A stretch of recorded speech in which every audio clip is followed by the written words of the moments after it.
کہ نبی اکرم صلی اللہ علیہ وسلم نے فرمایا اور کہا 7 ہلاک کر دینے والے گناہوں سے اجتناب کرو، ایسے گناہ جو ہلاک کر دیتے ہیں، برباد کر دیتے ہیں کہ انسان کو، ایسے گناہوں سے بچو۔ پھر آپ نے پہلا فرمایا اور کہا اللہ کے ساتھ شرک کرنا، دوسرا فرمایا اور سحر جادو کا کرنا، پھر تیسرا فرمایا کسی نفس کو بغیر اس کے حق کے قتل کرنا، مطلب جس قتل کرنا اللہ نے حرام کیا اس کو قتل کرنا، چوتھا فرمایا کہ ربا سود کا کھانا، پانچواں فرمایا کہ یتیم کے مال کو کھانا، چھٹا فرمایا کہ اس دن پیٹ پھیر کر جانا جب مسلمانوں اور کافروں کے بیچ میں جنگ ہو، پیٹ پھیر کے جانا مطلب جنگ کے میدان میں پیٹ پھیر کر بھاگنا، اور ساتواں فرمایا کہ پاک دامن بدکاری سے بے خبر بھولی بھالی مومنہ عورتوں پر بدکاری کا الزام لگانا۔ پاک دامن عورتیں جو بھولی بھالی ہے، جن کے ذہن میں بدکاری کا کوئی خیال بھی نہیں ہے، ان کے اوپر بدکاری کا الزام لگانا۔ تو یہ 7 گناہ نبی اکرم صلی اللہ علیہ وسلم نے ایک ہی حدیث میں گنوائے، بترتیب گنوائے اور کہا 7 ہلاک کر دینے والے گناہوں سے بچو۔ ویسے تو عمومی اعتبار سے گناہوں سے یوں ہی بچنا چاہیے، چاہے وہ چھوٹے ہو چاہے بڑے ہو، جس کے بارے میں ہلاک کرنے کے الفاظ آئے ہو نہ آئے ہو، لیکن بچنا تو گناہوں سے چاہیے، اور ہمیں اللہ کی کتاب اور رسول صلی اللہ علیہ وسلم کی سنت پر چلنا چاہیے۔ لیکن اس کے باوجود بھی کچھ گناہ ایسے خاص ہوتے ہیں، کچھ برائیاں ایسی خاص ہوتی ہیں جن کے تعلق سے وضاحت کی جاتی ہے کہ بھائی ان سے تو بچنے کی پوری کوشش کرو، لیکن اس کا ہرگز یہ مطلب نہیں ہے کہ دیگر چیزیں کر سکتے یہ مت کرو، لیکن یہ معنی ہے کہ دیگر گناہوں سے بچتے ان سے اور زیادہ بچو۔ اب ہوتا یوں ہے کہ جب گناہ کی بات کی جاتی ہے تو عموماً لوگ یہ سوچتے ہیں کہ یار گناہ کے بارے میں جب بات کی جاتی ہے تو کاش ہم اس لیکچر میں نہ آئے ہوتے، کاش ہم نے نہ سنا ہوتا تو کتنا فائدہ ہو جاتا تھا، کیونکہ سنے تو اب کیا کرنا پڑے گا، عمل کرنا پڑے گا۔ جب تک ہم کو معلوم نہیں تھا، جب تک ہم نے سنا نہیں تھا تو ہم بچ جائیں گے۔ تو دیکھیے کچھ چیزوں میں تو یہ کہا جا سکتا ہے کہ اگر کچھ چیزوں کا علم نہ ہو تو انسان بچ سکتا ہے، کچھ چیزوں میں، ہر چیز میں نہیں، لیکن کچھ چیزیں تو ایسی ہیں جو بالکل واضح ہوتی ہیں۔ یہ تو وہ چیزیں ہیں کہ جب آپ نے کسی چیز کو قبول کیا، کسی چیز کو ذمہ داری اٹھا لی تو اس کے بعد کی پوری ذمہ داری آپ پر خود بخود عائد ہو جاتی ہے، لگ جاتی ہے، لاگو ہو جاتی ہے۔ اس کو سمجھنا، ان ذمہ داریوں کو پڑھنا، جاننا اور عمل کرنا میرا اور آپ کا ذمہ ہے۔ تو یہ ایسی چیز نہیں ہے جو گناہ میں آج آپ کے سامنے رکھ رہا ہوں، یہ وہ گناہ یاد رکھیے جن کا معلوم کرنا میرے اور آپ کے لیے واجب اور فرض ہے، یاد رکھیے۔ یہ وہ چیزیں جو اسلام کی نفی کر دیتی، اس میں سے بہت ساری چیزیں یاد رکھیے۔ تو یہ جاننا میرے اور آپ کے لیے ضروری ہے۔ تو یہ ایسا نہیں ہے کہ معلوم ہو گیا تو اب ہماری پکڑ ہوگی، نہیں معلوم ہو تو ہم بچ جائیں گے، یہ سوچ بہت غلط ہے، یاد رکھیے۔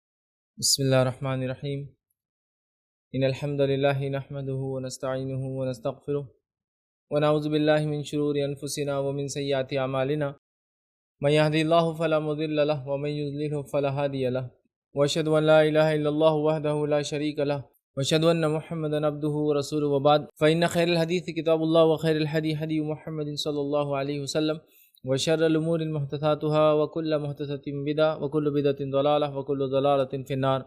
وقال عز وجل فی القرآن المجید اعوذ باللہ من الشیطان الرجیم بسم اللہ الرحمن الرحیم، یا ایھا الذین آمنوا اتقوا اللہ حق تقاتہ ولا تموتن الا وانتم مسلمون۔ وقال یا ایھا الناس اتقوا ربکم الذی خلق من نفس واحدہ وخلق منها زوجها بث منهما رجالا كثيرا ونساء واتقوا الله الذي تسألون به والارحام ان الله كان عليكم رقيبا۔ وقال يا أيها الذين آمنوا اتقوا الله وقولوا قولا سديدا يصلح لكم أعمالكم ويغفر لكم ذنوبكم ومن يطع الله ورسوله فقد فاز فوزا عظيما۔ اللهم صل على محمد وعلى آل محمد كما صليت على إبراهيم وعلى آل إبراهيم إنك حميد مجيد۔ اللهم بارك على محمد وعلى آل محمد كما باركت على إبراهيم وعلى آل إبراهيم إنك حميد مجيد۔ رب اشرح لي صدري ویسر لی امری واحلل عقدۃ من لسانی یفقہوا قولی، اما بعد۔ تمام تعریفیں اس اللہ عز و جل کے لائق و زیبا ہے جو تمام جہانوں کا بنانے والا اور اسے پالنے والا ہے، اور درود و سلام اس کے آخری نبی محمد صلی اللہ علیہ وسلم پر۔ الحمدللہ ہم تمام یہیں اس ہفتے واری درس کے لیے جمع ہوئے ہیں۔ انشاءاللہ العزیز اس مختصر سے وقت میں آپ تمام کے سامنے ایک اہم عنوان پر روشنی ڈالنے کی کوشش کروں گا، اور آج کا میرا عنوان ہوگا 7 ہلاک کر دینے والے گناہ، یا 7 ہلاک کر دینے والے اعمال، مطلب 7 ایسے عمل یا 7 ایسے گناہ جو بہت مہلک ہوتے ہیں، ہلاک کرنے والے ہوتے ہیں، دنیا اور آخرت میں بربادی لانے والے ہوتے ہیں۔ تو 7 ایسے گناہ یا 7 ایسے اعمال جو دنیا اور آخرت انسان کی برباد کر دیتے ہیں، یاد رکھیے۔ اور ویسے تو عمومی اعتبار سے گناہوں سے یوں ہی بچنا چاہیے، چاہے وہ چھوٹے ہو چاہے بڑے ہو، جس کے بارے میں ہلاک کرنے کے الفاظ آئے ہو نہ آئے ہو، لیکن بچنا تو گناہوں سے چاہیے اور ہمیں اللہ کی کتاب اور رسول صلی اللہ علیہ وسلم کی سنت پر چلنا چاہیے۔ لیکن اس کے باوجود بھی کچھ گناہ ایسے خاص ہوتے ہیں، کچھ اعمال ایسے خاص ہوتے ہیں، کچھ برائیاں ایسی خاص ہوتی ہیں جن کے تعلق سے وضاحت کی جاتی ہے کہ بھائی ان سے تو بچنے کی پوری کوشش کرو، لیکن اس کا ہرگز یہ مطلب نہیں ہے کہ دیگر چیزیں کر سکتے یہ مت کرو، لیکن یہ معنی ہے کہ دیگر گناہوں سے بچتے ان سے اور زیادہ بچو، ٹھیک ہے۔ تو 7 ایسے اعمال جو ہلاک کرنے والے ہیں، جو ایک ہی حدیث میں نبی اکرم صلی اللہ علیہ وسلم نے بتائے، وہ اعمال آج میں آپ کے سامنے رکھنے کی کوشش کروں گا، یا وہ گناہ آپ کے سامنے رکھنے کی کوشش کروں گا جو ہلاکتیں اور بربادیاں دنیا کے اندر لاتے ہیں، اور اگر انسان بغیر توبہ کیے کہ ان پر گزر جائے، زندگی گزار دے، پھر تو ظاہر سی بات ہے اس کے لیے بہت بڑی ہلاکت ہے آخرت میں جہنم کے اعتبار سے۔ تو آئیے وہ کون سے گناہ ہیں، وہ گناہ 7 آپ کے سامنے رکھتا ہوں۔ یہ گناہ یاد رکھیے ایک ہی حدیث کے اندر ایک ساتھ آتے ہیں، اور یہ حدیث جو ہے صحیح بخاری اور صحیح مسلم کی ہے، جس میں نبی اکرم صلی اللہ علیہ وسلم نے فرمایا اور یہ کہا، ابو ہریرہ رضی اللہ عنہ اس کے راوی اور فرماتے اور کہتے ہیں کہ نبی اکرم صلی اللہ علیہ وسلم نے فرمایا اور کہا کہ 7 ہلاک کر دینے والے جو ہے گناہوں سے جو ہے اجتناب کرو، ایسے گناہ جو ہلاک کر دیتے ہیں، برباد کر دیتے ہیں کہ انسان کو، ایسے گناہوں سے بچو۔ پھر آپ نے پہلا فرمایا اور کہا اللہ کے ساتھ شرک کرنا، دوسرا فرمایا اور سحر جادو کا کرنا، پھر تیسرا فرمایا کسی نفس کو بغیر اس کے حق کے قتل کرنا، مطلب جس قتل کرنا اللہ نے حرام کیا اس کو قتل کرنا، چوتھا فرمایا کہ ربا سود کا کھانا، پانچواں فرمایا کہ یتیم کے مال کو کھانا، چھٹا فرمایا کہ اس دن پیٹ پھیر کر جانا جب مسلمانوں اور کافروں کے بیچ میں جنگ ہو، پیٹ پھیر کے جانا مطلب جنگ کے میدان میں پیٹ پھیر کر بھاگنا، اور ساتواں فرمایا کہ پاک دامن بدکاری سے بے خبر بھولی بھالی مومنہ عورتوں پر بدکاری کا الزام لگانا۔ پاک دامن عورتیں جو بھولی بھالی ہے، جن کے ذہن میں بدکاری کا کوئی خیال بھی نہیں ہے، ان کے اوپر بدکاری کا الزام لگانا۔ تو یہ 7 گناہ نبی اکرم صلی اللہ علیہ وسلم نے ایک ہی حدیث میں گنوائے، بترتیب گنوائے اور کہا 7 ہلاک کر دینے والے گناہوں سے بچو۔ ترتیب کے اعتبار سے جو سب سے پہلا لفظ آپ نے ادا کیا شرک، یہ سب سے بڑا گناہ ہے، یاد رکھیے یہ سب سے بڑا گناہ ہے۔ پھر اس کے بعد آپ نے سحر کا ذکر کیا، یہ کفر ہے، یاد رکھیے، اور اس کے اندر کیے جانے والے اعمال انسان کو شرک تک لے جاتے ہیں۔ اس کے بعد نبی اکرم صلی اللہ علیہ وسلم نے جو نفس کو قتل کرنے کا عملہ کیا، یہ بندوں کے معاملات میں سب سے بڑا جرم ہے اگر انسان کرتا ہے تو۔ اس کے بعد جو چوتھا آپ نے کہا کہ جو ہے ربا، یہ ربا ایک ایسی چیز ہے جس سے انسانیت ہلاک اور برباد ہوتی ہے، یاد رکھیے، فرد نہیں، سماج کے سماج ڈوبتے ہیں، ملک کے ملک ڈوبتے ہیں اور برباد ہوتے ہیں۔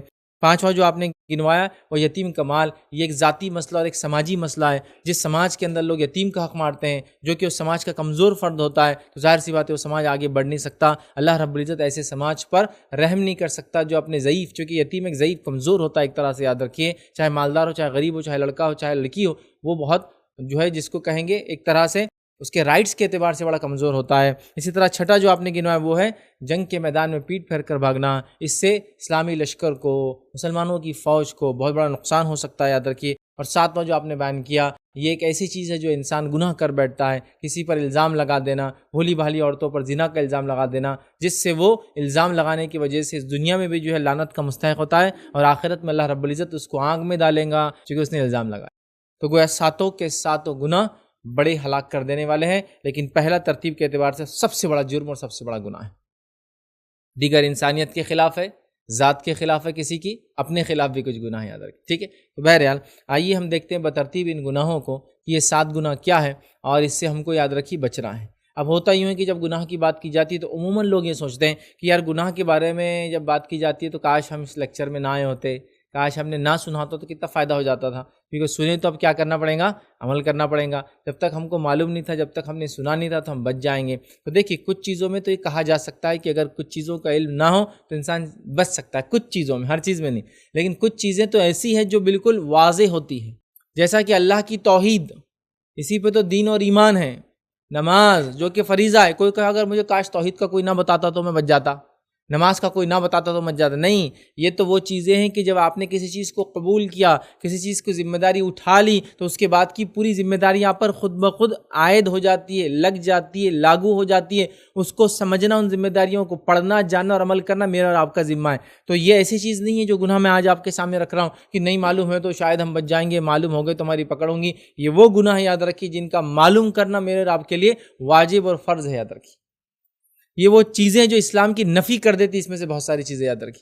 تو یہ جاننا میرے اور آپ کے لیے ضروری ہے۔ تو یہ ایسا نہیں ہے کہ معلوم ہو گیا تو اب ہماری پکڑ ہوگی، نہیں معلوم ہو تو ہم بچ جائیں گے، یہ سوچ بہت غلط ہے، یاد رکھیے۔ یہ سوچ کچھ اعمال میں ہو سکتا ہے، کچھ اعمال جو ایسے پیچیدہ مسائل ہو، جو واضح نہ ہو، جس میں خود اختلاف رائے پایا جاتا ہو، اور اس کے اندر ایک انسان کہے کہ مجھے معلوم ہی نہیں تھا ایسا ہے بول کر، تو ایک الگ بات ہے، لیکن یہ ایک دم واضح چیز ہے، یاد رکھیے۔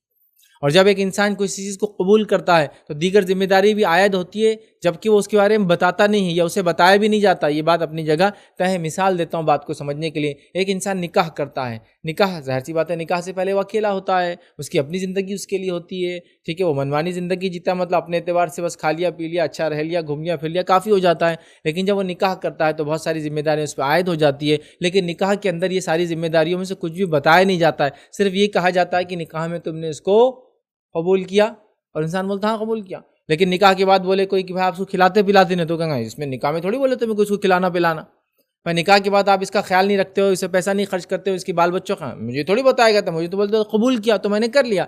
لیکن یہ ساری ذمہ داریاں اس کے پیچھے آلریڈی لاگو ہوتی ہے۔ یہ اس انسان نے ایکسیپٹ کرنے سے پہلے جاننا چاہیے کہ جو میں ریلیشن شپ میں جا رہا ہوں، جو رشتہ میرا بن رہا ہے، اس پہ کیا کیا ذمہ داریاں مجھ پر عائد ہوتی ہے۔ تو جب میں نے اسلام کی بات کی، جب میں نے مسلمان ہونے کی بات کی، جب میں نے یہ دعویٰ کیا کہ میں مسلمان ہوں، تو کچھ باتیں تو مجھ پر فریضہ ہے کہ میں اس کو خود جانوں۔ تو انہی میں سے یہ باتیں ہیں۔ تو انسان نامعلوم ہونے سے بچنے والی چیزیں نہیں، یاد رکھیے۔ یہ وہ چیزیں جس کے کرنے سے پہلے معلوم ہو کرنا ان چیزوں کو ضروری ہے، یاد رکھیے، ٹھیک ہے۔ چلیے آگے بڑھتے ہیں، اور وہ گناہ کیا ہے دیکھتے ہیں ایک کے بعد ایک، جس میں نبی اکرم صلی اللہ علیہ وسلم نے فرمایا 7 ہلاک کر دینے والے اعمال سے، یا 7 ہلاک کر دینے والے گناہوں سے بچو۔ اور پہلا گناہ بیان کیا وہ ہے شرک۔ آئیے شرک کے بارے میں کچھ باتیں میں آپ کے سامنے رکھتا ہوں۔ شرک یاد رکھیے یہ توحید کا الٹ ہے۔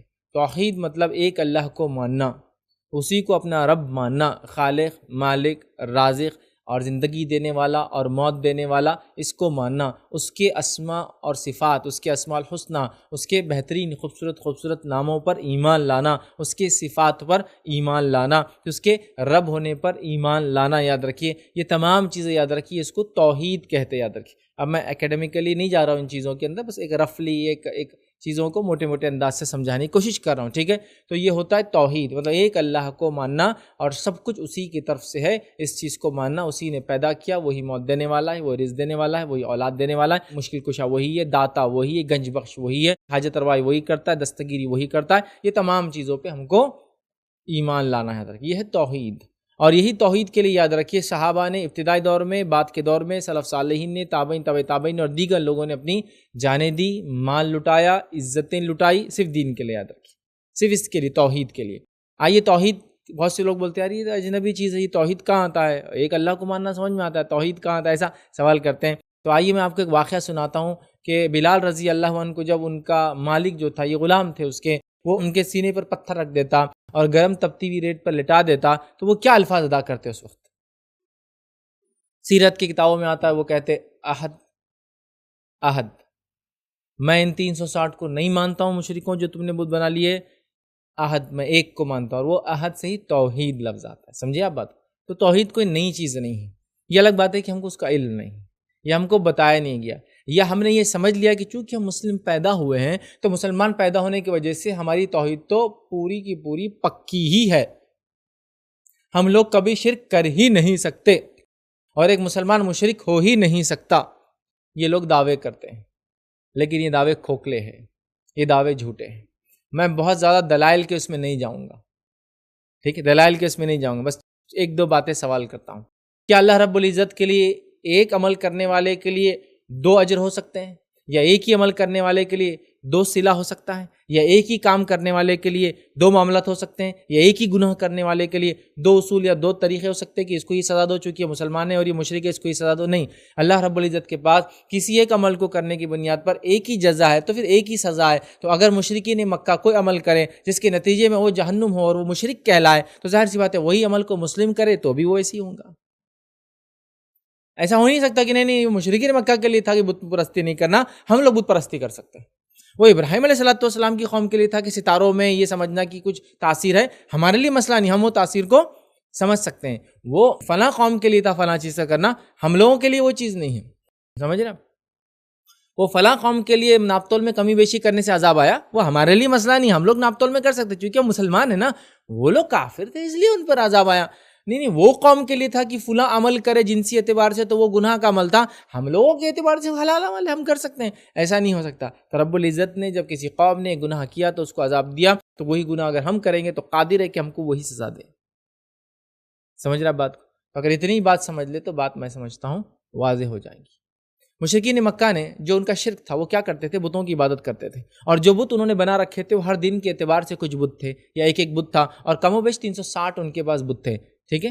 لیکن ان کا یہ عقیدہ تھا، یہ مانیتا تھی، یہ بلیف تھی، اور یہ ایمان تھا ان کا کہ سب سے بڑا جو ہے، سب سے اعلیٰ، سب سے افضل، سب سے اونچا، سب سے عرفہ اور سب سے بلند اور بالا ذات اللہ کی ہے۔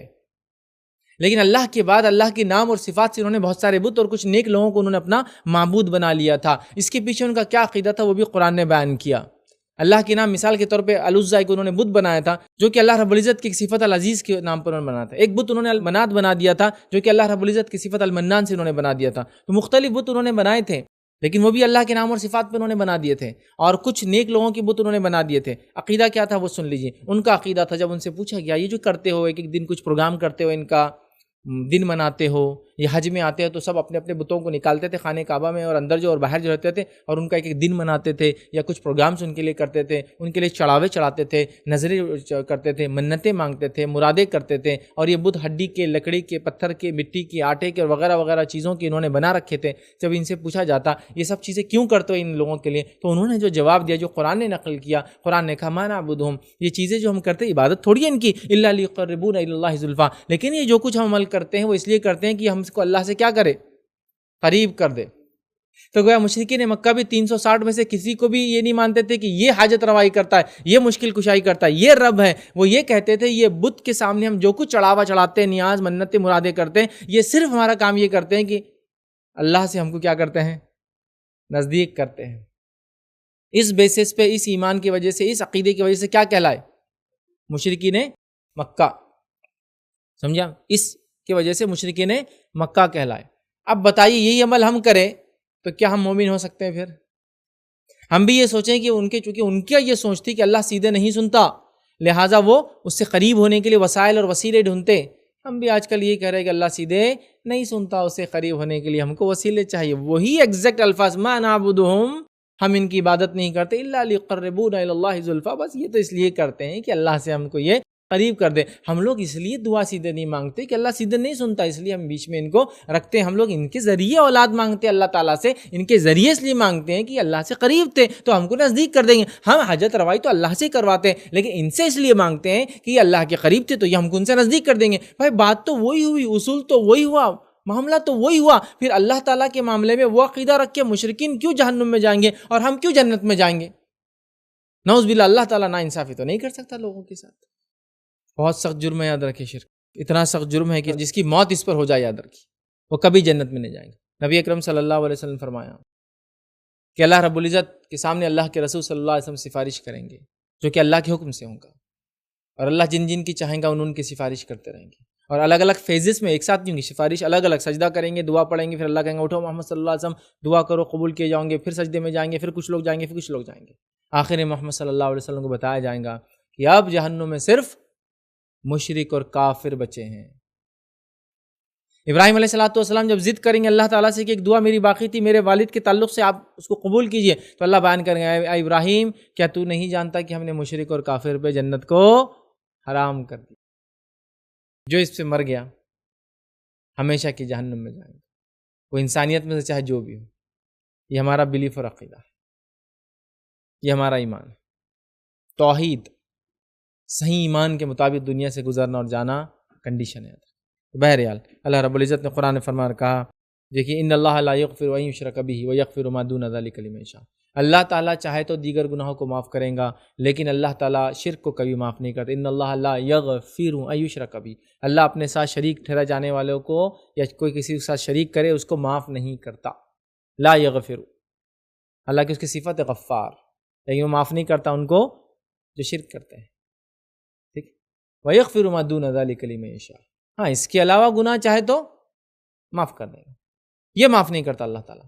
دوسری جگہ اللہ رب العزت نے فرما رکھا انہ من یشرک باللہ، فقد حرم اللہ علیہ الجنۃ ومأواہ النار، جس نے اللہ کے ساتھ شریک ٹھہرا تو انہ من یشرک باللہ، جس نے اللہ کے ساتھ شرک کیا تو اللہ رب العزت فرما رہا کہہ رہا فقد حرم اللہ علیہ الجنہ، اللہ نے اس کے لیے جنت کو حرام قرار دیا، ومأواہ النار، اس کا ٹھکانہ جہنم کی آگ ہے، وما للظالمین من انصار، اور ایسے ظالموں کو مددگار نہیں ملے گا چونکہ انہوں نے اپنے نفس پہ ظلم کیا۔ اور قرآن کا اگر آپ پورا مطالعہ کریں تو جہنمیوں میں سے کوئی ایک بھی کمپلین نہیں کریں گے اللہ کے خلاف اس معاملے میں کہ ہم پہ ظلم ہوا، ہم کو آپ نے جہنم میں ڈالا شرک کی وجہ سے، سب مانیں گے ہاں خطا تو ہوئی، غلطی تو ہوئی۔ سمجھ رہے آپ بات؟ تو بہرحال سب سے پہلا کام یہ کرنا ہے اپنے آپ کو اور اپنی نسلوں کو توحید پر رکھنا ہے، شرک کی لعنت سے اپنے آپ کو ہم بچانا ہے۔ شرک ایک لعنت ہے اس دنیا میں، شرک ایک لعنت ہے یاد رکھیے آخرت میں۔ شرک دنیا کے اندر تباہی اور بربادی کا باعث بنتا ہے، اور شرک آخرت میں جہنم جانے کے وجہ بنے گا۔ تو بہت سنگین جرم ہے، تفصیلات کا موقع نہیں ہے، ورنہ اس پر میں نے کافی لیکچرز پہلے دے چکا ہوں۔ شرک کی حقیقت، توحید کا بیان، کیا یہ بھی شرک ہے، یہ تمام چیزیں آپ دیکھیں، تفصیلات انشاءاللہ اس میں ملیں گی۔ چلیے آئیے آگے بڑھتے ہیں۔ دوسرا جو گناہ ہے جو اس حدیث میں گنوایا گیا تھا وہ تھا السحر، کہ جادو۔ جادو کا عربی زبان میں سحر کہتے ہیں، یاد رکھیں۔ سحر چونکہ اس کو اس لیے کہا جاتا ہے کہ سحر کا معنی ہوتا ہے ایسی چیز جو چھپی ہوئی ہو، اسی لیے ہم لوگ رات کو اٹھتے ہیں اور جو رمضانوں کی راتوں میں اٹھ کر کھانا کھاتے ہیں اس کو بھی سحور یا سحر عام زبان میں بولتے ہیں، کیونکہ وہ بھی ایسے وقت کھاتے ہیں جب لوگ ہم کو دیکھ نہیں سکتے، اندھیرا ہوتا ہے، یاد رکھیں، یا آپ باہر دیکھیں تو کوئی دکھتا نہیں، آپ کو اندھیرا ہوتا ہے۔ سحر کا معنی ہوتا ہے ڈھکا ہوا، چھپا ہوا، ٹھیک ہے۔ تو سحر یاد رکھیے جس کو جادو کہتے ہیں، اردو زبان کے اندر بہت کامن لفظ استعمال ہوتا ہے، ٹھیک ہے۔ جادو کہیے، شعبدے بازی کہیے، کہانت کہیے، کئی ناموں سے، یا کہیں اس کے شعبے ہو سکتے ہیں، ہر شعبے کا الگ ماہر الگ نام سے بہرحال پکارا جاتا ہے، ٹھیک ہے۔ تو جادو کا کرنا، کرانا، سیکھنا، سکھانا، یاد رکھیے، اس کو استعمال کرنا، اس کے اندر سپورٹ کرنا، اس میں جانا، ان لوگوں سے ملنا کرنا، یہ تمام چیزیں اتنا زبردست جرم ہے کہ خالی جادوگروں کے پاس جانا، عرافوں کے پاس جانا، کاہنوں کے پاس جانا اور سوال کرنا 40 دن کی نماز آپ کی خراب کر دیتا ہے۔ اگر جا کر سوال کیا اور سوال پر ایمان لائے، مطلب یہ عقیدہ رکھا ہاں جواب صحیح تھا، تو گویا اس نے اس چیز کا انکار کیا جو محمد صلی اللہ علیہ وسلم نازل ہوئی، مطلب کفر کر بیٹھے۔ اور اس کے علاوہ اگر اس کے اندر جو اعمال ہوتے ہیں دیگر جن سے جن اور شیاطین کو خوش کیا جاتا ہے وہ کر بیٹھے تو شرک تک پہنچ جاتے ہیں۔ تو یہ کچھ نہیں تو 40 دن کی نماز تو برابر برباد کرتا ہے۔ دوسرا کام کرتا ہے کہ آپ کو کافر بنا دیتا ہے، اور تیسرا کام یہ کرتا ہے کہ آپ کو شرک تک لے جاتا ہے۔ تو یہ بہت ہی ڈینجرس چیز ہے، یاد رکھیے۔ جادو اور سحر بہت ڈینجرس چیز ہے، اور اس کا کرنا، کرانا، سیکھنا، سکھانا سب کیا ہے؟ کفر ہے، یاد رکھیے، کفر ہے، یاد رکھیے۔ اب بہرحال جادو کیا ہوتا ہے، بس مختصر 2-3 اقوال میں لوگوں کے رکھتا ہوں، پورے نہیں، میں شارٹ چونکہ وقت نہیں، چونکہ کئی چیزیں ہم کو لینا ہے۔ پہلی چیز یاد رکھیں، شیاطین کا تقرب حاصل کرنے کے لیے، ان کو خوش کرنے کے لیے لوگ کچھ اعمال کرتے ہیں، شرک کرتے ہیں، کفر کرتے ہیں، دیگر اعمال کرتے ہیں جن سے وہ خوش ہو جاتے ہیں اور ان کی مدد لی جاتی ہے، یہ جادو ہے۔ شیاطین کو خوش کرنا کفر اور شرک کر کے، جس سے وہ ان کی مدد کرتے ہیں، جس کو کہیں گے کمپنسیشن، اس کے بدلے میں، اس کے بدال میں، ٹھیک ہے۔ اسی طرح جو ہے وہ چیز جس کو حقیقت سے پھیر دیا جاتا ہے اس کو بھی سحر کہا جاتا ہے، مطلب کسی چیز کو اس کی حقیقت سے پھیر دینا، جس کی مثال یہ ہے کہ موسیٰ علیہ السلام کے زمانے میں فرعون کے سامنے جادوگروں نے بھی رسیاں ڈالی، وہ کیا نظر آئی سب کو؟ سانپ۔ فرعون کو بھی سانپ نظر آئی، جادوگروں کو تو رسیاں نظر آئی تھی چونکہ وہ تو جانتے تھے کیا جادو ہے، اور موسیٰ علیہ السلام اور ہارون علیہ السلام کو بھی کیا نظر آئی؟ وہ سانپ۔ موسیٰ علیہ السلام گھبرا گئے تھے اس کو، ٹھیک، اور جو لوگ بیٹھے تھے وہاں دیکھنے آئے تھے ان کو بھی کیا نظر آئی؟ وہ سانپ۔ تو یہ وہ حقیقت سے چیزوں کو بدل دینا۔ لیکن جب موسیٰ علیہ السلام نے عصا ڈالا تو کیا ہوا؟ موسیٰ علیہ السلام کو کیا دکھ رہا تھا؟ وہ سانپ۔ ہارون علیہ السلام کو کیا دکھا؟ ہو سانپ۔ فرعون کو کیا دکھا؟ ہو سانپ۔ لوگوں کو کیا دکھا؟ ہو سانپ۔ جادوگروں کو کیا دکھا؟ ہو سانپ، چونکہ وہ معجزہ تھا۔ جبکہ پہلے کیس میں جادوگروں کو رسیاں ہی دکھ رہی تھی، باقی سب کو سانپ دکھ رہی تھی۔ اسی لیے جادوگر ایک ہی چیز دیکھ کر کیا کیے؟ ایمان لائے اور کہا قالوا آمنا برب العالمین، ہم رب العالمین پر ایمان لائے، رب موسیٰ و ہارون اور موسیٰ کے رب پر ایمان، ایک ہی جھٹکے۔ فرعون نے کیا کیا؟ ان کو سزائیں دی، جان سے مار دیا، ہاتھ اور پیر اپوزٹ جانب سے کاٹ دیے گئے، لیکن ایمان سے پیچھے نہیں ہٹے۔ وہ اتنا پختہ ایمان کیسا پیدا ہوا کہ تو وہ دیکھ لیا سحر سے چیزوں کی حقیقت کو نہیں بدلا جا سکتا، لیکن اس کو سمجھے نا دکھایا جا سکتا چینج کر کے، تو چیزوں کو تبدیل کر کے دکھانا یہ بھی ایک معنی ہے۔ اسی طرح سحر کا اگر خلاصہ ہم کریں تو خلاصہ یہ ہوگا کہ جادوگر اور شیاطین کے درمیان ہونے والے معاہدے کا نام ہے جس کی بنا پر جادوگر جو ہے حرام یا شرکیہ کام کا ارتکاب کرتا ہے اور شیاطین کو خوش کرتا ہے اور ان سے مدد حاصل کرتا ہے، ٹھیک ہے۔ اب یہ ٹرکس کے ذریعے بھی، جادو کی ایک قسم میں ٹرکس بھی ہے، لیکن ظاہر سی بات ہے وہ جادو میں کاؤنٹ نہیں ہوں گے، ٹرکس کا کرنا، اور نا انگوٹھے کو یوں کر دیا، کچھ تو یوں کرتا، انگوٹھا غائب دکھ رہا، لیکن وہ ٹرکس ہے، ریالٹی نہیں ہے، ٹرکس ہے. لیکن جادوگری ایک بہت الگ چیز ہوتی ہے. ٹھیک، بہرحال تو جادوگری کرنا. اب اس میں ہوتا کیا ہے کہ جادوگر کفر اور شرک کرتا ہے، یاد رکھیے یہ سب سے خطرناک چیز ہے جادو کے اندر. جادوگر کفر اور شرک کرتا ہے، اور جو جادوگری کرتا ہے، جادو کرواتا ہے، جادوگروں پر ایمان لاتا ہے، مطلب اس کی بات کی تصدیق کرتا ہے، اس کی کل ہونے والی باتوں کی تصدیق کرتا ہے، وہ آدمی در حقیقت کفر کرتا ہے اس چیز سے جو محمد صلی اللہ علیہ وسلم پہ نازل ہوئی. چونکہ آپ صلی اللہ علیہ وسلم فرمایا جو کسی کاہن یا عراف کے پاس جائے اور اس سے کوئی سوال کرے اس کی 40 دن کی نماز قبول نہیں ہوتی، اور جو کسی کاہن اور عراف کے پاس جائے اس سے سوال کرے اور اس کی بات کو مان لے جو اس نے کہا ہے، اس نے اس چیز کا انکار کیا جو محمد صلی اللہ علیہ وسلم پہ نازل ہوئی اور محمد صلی اللہ علیہ وسلم پہ کتاب اور سنت، قرآن اور حدیث نازل ہوئی، وہ منکر شریعت ہو جاتا ہے، وہ منکر شریعت ہو جاتا ہے. اب یہ جادوگر وغیرہ تو میں نے کیسا بتایا، نظر بندی کر کے آپ کی چیزوں کی حیت اور چیزوں کی کیفیت کو بدل دیتے ہیں شیاطین کی مدد لے کر. اس کے علاوہ یہ جو شعبدے باز ہوتے ہیں جو کل کی ہونے کا دعویٰ کرتے ہیں، کل کیا ہونے والا بتانے کی کوشش کرتے ہیں، تو یاد رکھیے جو ہو چکا ہے وہ غائب نہیں ہے. تو جادوگر غائب بتانے کا دعویٰ کرتا ہے، اور غائب وہی چیز ہوں گی جو ہونے والی ہے، جو اب تک ہوئی نہیں ہے. تو جو ہو گیا، تو جو جادوگر جو ہو گئی چیزیں بتاتے ہیں وہ سب تو ظاہر سی بات ہے واضح چیزیں. اور وہ کیسے بتاتے ہیں، آپ کو بس مختصر، وقت زیادہ نہیں ہے ورنہ اس پہ میرے بہت تفصیلی جادو کے اقسام، جن اور شیاطین کی حقیقت، جادو کی حقیقت اور اس کا علاج، بہت ڈیٹیل لمبے، بلکہ میں سمجھتا ہوں میرے لیکچرز کا میں سب سے لمبا لیکچرز اسی ٹاپک پر ہے. تقریباً 2 گھنٹے 45 منٹ، 2 گھنٹے 40 منٹ، 2 گھنٹے 50 منٹ تک کے میرے لیکچرز ہیں اس پر. 4 سے 5 بڑے آپ دیکھیے اس کے تفصیل میں، اتنی تفصیل میں نہیں جاؤں. لیکن مختصر سے ہوتا یہ کہ ہر انسان جب پیدا ہوتا ہے تو شیطان کے اندر سے ایک شیطان پیدا ہوتا ہے. شیطان اس پیدا ہوئے شیطان کو ہمارے ساتھ لگا دیتا ہے، جو ساری زندگی میرے اور آپ کے ساتھ رہتا ہے. اس کو بولتے ہیں قارین، ہمزاد ہوتا یہ ہے کہ وہ میرے ساتھ بھی ہوتا ہے، آپ کے ساتھ بھی ہوتا ہے. اب وہ جادوگر جو ہوتا ہے وہ اپنے ہمزاد کو دیگر شیاطین کو خوش کر دیتا ہے، کفر کر کے. خوش کرنے کے بعد وہ کیا کرتا ہے، جب اس کے پاس کوئی شخص جا کر بیٹھتا ہے، ٹھیک ہے، تو وہ اپنے ہمزاد یا شیطان کو بولتا ہے اس کے شیطان سے بات کر. اور میرے ہمزاد کو، میرے شیطان کو وہ تمام چیزیں معلوم ہوتی جو میرے ساتھ زندگی میں ہوئی ہے. اس لیے میں نے کہا جو ہو چکا ہے وہ غائب میں نہیں کاؤنٹ ہوتا ہے کبھی بھی، کیونکہ وہ تو ہو چکا ہے. سمجھ رہا؟ تو پھر وہ کیا کرتا ہے، پچھلی باتیں بتانا شروع کر دیتا ہے. آپ سمجھ گئے؟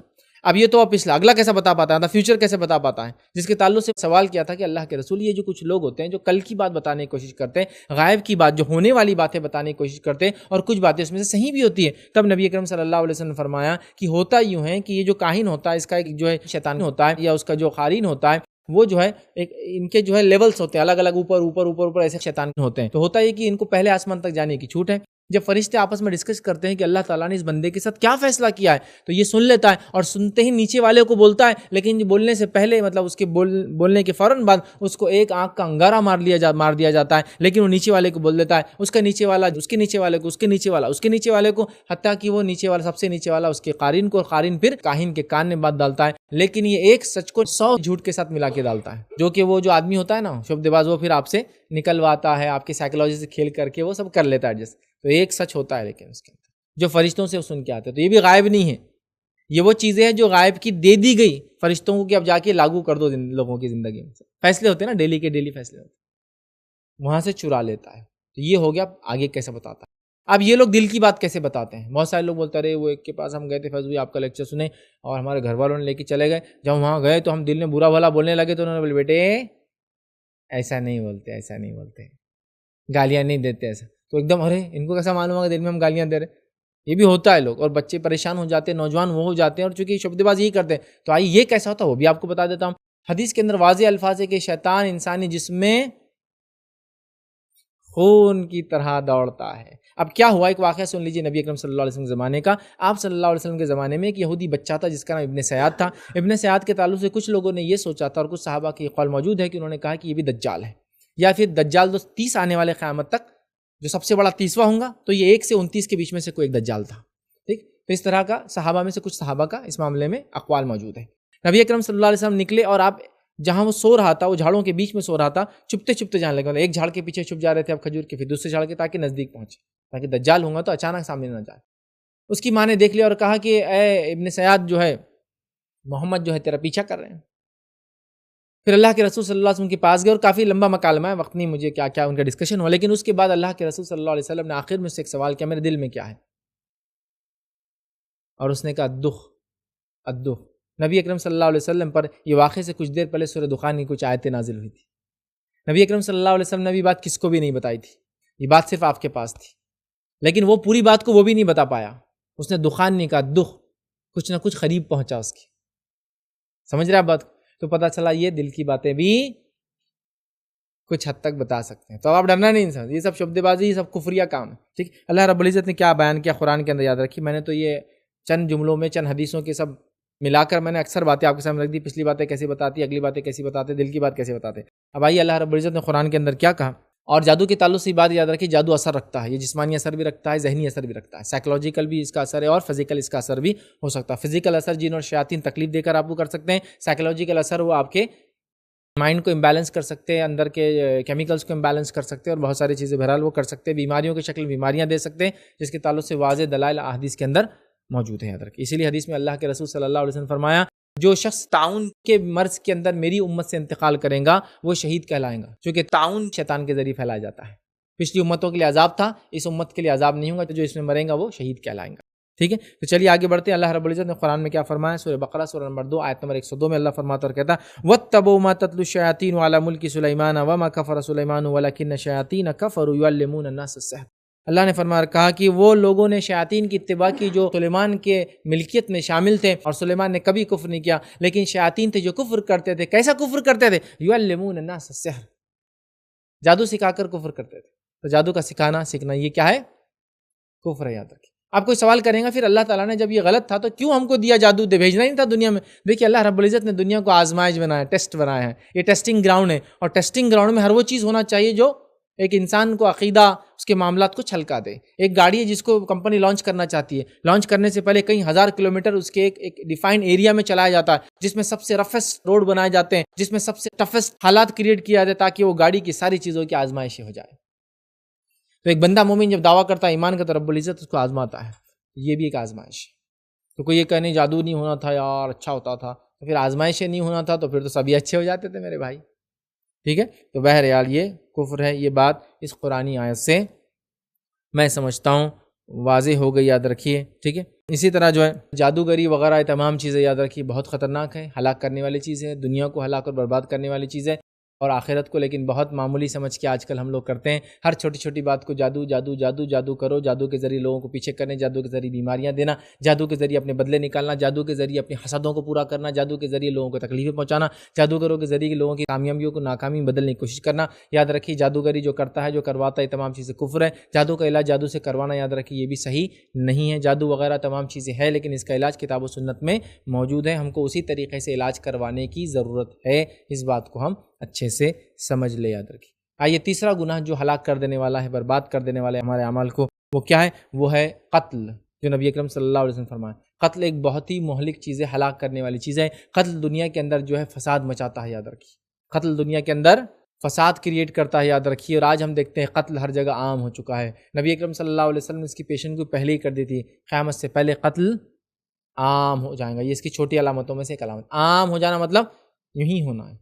اور قتل کیسے کیے جا رہے ہیں، کس اندازے سے کیے جا رہے ہیں، کس دھڑلے سے کیے جا رہے ہیں، لوگ ایک دوسرے کا خون بہانا کتنا معمولی سمجھ رہے ہیں، میں آپ کو کیا بتاؤں، منصوبوں اور ارادوں سے اور پلاننگ سے آیا جا رہا ہے۔ قتل کر کے واضح اعلان کر کے جا کے پولیس اسٹیشن میں اپنے آپ کو حوالے کیا جا رہا ہے۔ قتل کر کے قتل کے اندر پوری ٹیکنیکلٹیز کو اپنے ذہنوں میں رکھتے ہوئے قتل کیا جا رہا ہے، تاکہ ٹیکنیکلٹیز کو ذہن میں رکھتے ہوئے قتل کریں گے تو بعد میں جو کیس بنے گا وہ ویک بنے گا۔ آپ سمجھ رہے ہیں؟ ویک بنے گا، پورا چیزیں ہو رہی ہے۔ انسانوں کو مارنا، قتل کرنا بہت سنگین جرم ہے۔ صرف ایک آدمی کو مارنا کتنا بڑا جرم ہے۔ اللہ رب العزت نے سورہ مائدہ سورہ نمبر 5 آیت نمبر 32 میں فرمایا، جس کسی نے ایک انسان کا قتل کیا بنا کسی وجہ کے، چاہے مسلم ہو چاہے غیر مسلم ہو، اس کی مثال ایسی ہے، اس کا گناہ ایسا جیسے اس نے ساری انسانیت کا قتل کیا، اور جس کسی نے ایک انسان کی جان بچا لی، اس کا ثواب ایسا جیسے اس نے ساری انسانیت کو زندگی دی۔ ایک جان کسی کی بھی یاد رکھے، بڑی اہمیت یاد رکھے، اس میں مومن کی جان اور اہمیت کی حامل یاد رکھیے۔ لیکن آج ہم دیکھتے ہیں قتل عام ہو چکا ہے۔ اللہ کے رسول نے حدیث میں واضح کیا کہ سب سے پہلے حساب جو بندوں میں ہونے والا ہے وہ قتل کا ہونے والا ہے، یا خون کا ہونے والا، عام زبان میں لیجیے۔ اور اللہ کے معاملے میں سب سے پہلے معاملہ نماز کا طے ہوگا، اور بندوں کے معاملے میں سب سے پہلے معاملہ خون کا معاملہ طے ہوگا، قتل کا معاملہ طے ہوگا۔ کسی کا خون بہائے گا، آج خون کتنے دھڑلے سے بہایا جا رہا ہے، میں آپ کو کیا بتاؤں۔ دوست کا خون بہا دے رہے ہیں، پڑوسی کا خون بہا دے رہے ہیں، رشتہ دار کا خون بہا رہے ہیں، مسلمان کا خون بہا رہے ہیں، مسلمان نان مسلم اور نان مسلم مسلمان کا خون بہا رہے ہیں، انسان کا خون بہا رہے ہیں۔ یاد رکھیے قتل بہت بڑا جرم ہے، اللہ کے رسول صلی اللہ علیہ وسلم نے اس کو منع کیا، حدیث و قرآن و سنت میں اس کی بڑی واضح دلائل ہیں۔ اللہ فرماتا ہے وَلَا تَقْتُلُوا النَّفْسَ الَّتِي حَرَّمَ اللَّهُ إِلَّا بِالْحَقِّ، کسی نفس کو قتل مت کرنا سوائے اس کے کہ جو اس کا حق ہے، مطلب سزا کے بدلے کسی نے کسی کا قتل کیا، اس کے بدلے اس کو قتل کیا جا سکتا ہے۔ کسی شادی شدہ انسان نے زنا کیا تو اسے سنسار کر کے قتل کیا جا سکتا ہے، لیکن یہ نہیں ہو سکتا کہ آپ جو ہے کسی کو بھی قتل کرتے۔ اللہ نے کہا کسی کو قتل مت کرنا سوائے اس کے جس کو قتل کیا جا سکتا ہے، اور یہ بھی عام آدمی نہیں کریں گا، یہ بھی پورا ایک سسٹم کے تھرو وہ جا کر، کورٹ کچہری کے تھرو جا کر پھر حکومت اس کو وہ سزا دیں گی۔